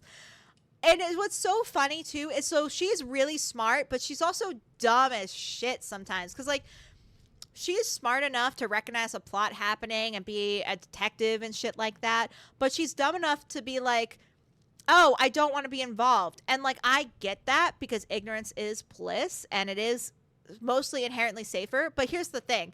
She's already favored by the Emperor. She is already favored by a lot of powerful people. There is no avoiding danger. She's already, I don't want to do spoilers, but, like, she's already connected to so many powerful people that there's no way she can stay out of it safely. And so by deliberately ignoring all this information that she doesn't want to know, she's putting herself in more danger. And it kills me because I'm literally like, girl, I get the sentiment. I totally understand where you're coming from, but you are not in the position to be ignorant. You are absolutely not, and you need to get your shit together. Fucking love Mao Mao so much. Morgan St. Janice, is that how you pronounce it? A good small artist. Let me write that down. Hold up. Write that down so I remember. Do Morgan St. Janice. Okay, cool. Thank you. Thank you for the recommendation, Esper. I'm excited to look them up. Yeah. Genus. Oh, okay. Thank you. I appreciate the confirmation. No, you're good. Words are weird, and they're all pronounced differently. But I'm so glad to meet someone else who loves the Apothecary Diaries, because, like, my friends won't watch it. They're like, it's not my thing. I hate slow burn romance. And I'm literally vibrating, being like, I need to talk to someone about Apothecary Diaries. Such a good anime. My absolute obsession. I really do need to read, like, the light novels. But, well, they can be fucking wrong. True. Did I read this line? I don't remember if I read this. If I read this already, I'm so sorry. A warm shiver courses through you as you take another sip, his intense, deliberate gaze never leaving you. You try not to act hastily, not wanting to reveal how curious you are about the other method. Finally, you place the empty cup back on the tray. What are these other methods? I ask. Oh, we got a CG! Oh! You're failing at communicating? What do you mean? What do you mean, Esper? I'm curious. Oh my god, we got a CG though! Hell yeah! Okay. Oh, I see. It was just... Got it.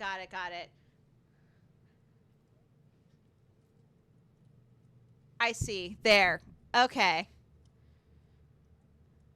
I appreciate you, Esper. See, I'm also tired, so part of me is to blame there. Okay. Instead of answering, Tristan leans closer, making your heart race uncontrollably. Before you know it, his face and his unnaturally bright eyes are just inches from yours. You can feel the warmth of his breath on your skin. There's only a slight distance left for his lips to touch yours. But Tristan doesn't close the gap. He maintains the distance, his voice deeper than usual, brushing against your ears. With your permission, he starts. Oh, I gotta add this blush here. I gotta add this blush. He runs his gloved thumb across your bottom lip, wiping away a wetness you hadn't noticed until now. His deliberate, gentle touch carries no apparent malice. Still, you can feel your face burning and a heat pooling low in your stomach. Whatever you're feeling, it's wrong. You're engaged. You're going to be married soon. Tristan, as if aware of the whirlwind of emotions you're feeling, removes his hand from your face and whispers softly before standing up. I could read to you until you fall asleep, my liege. You try to hide your disappointment and avert your gaze. Thank you, Tristan, I reply. I think the tea will be more than enough. I would have been shameless. I would have let him read to me. You fucking kidding me? I would have been straight up shameless. Oh, shit. That got me back. I was like, oh, I like him. I don't like him. I like him again. That man got me back so hard. I was talking earlier and Liz saying the words in the sentence in the wrong order. Oh, it happens. I can't talk today either. Oh my god. Tristan gives a slight nod and heads towards the door to leave. But as he reaches the door, he pauses for a moment and looks back at you one last time. Always at your service, my liege. Whenever and whenever you need. Oh! That was so good. Okay. I need this game to come out.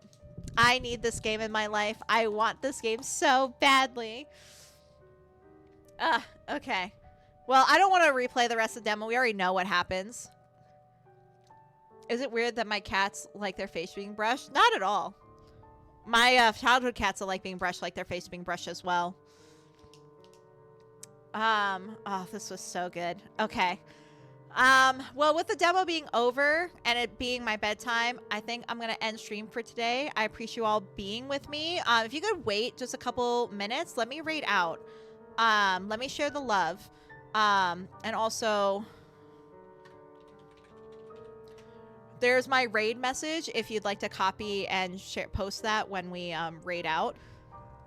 Tomorrow, I will be back, with let's raid into Lana Incorporated.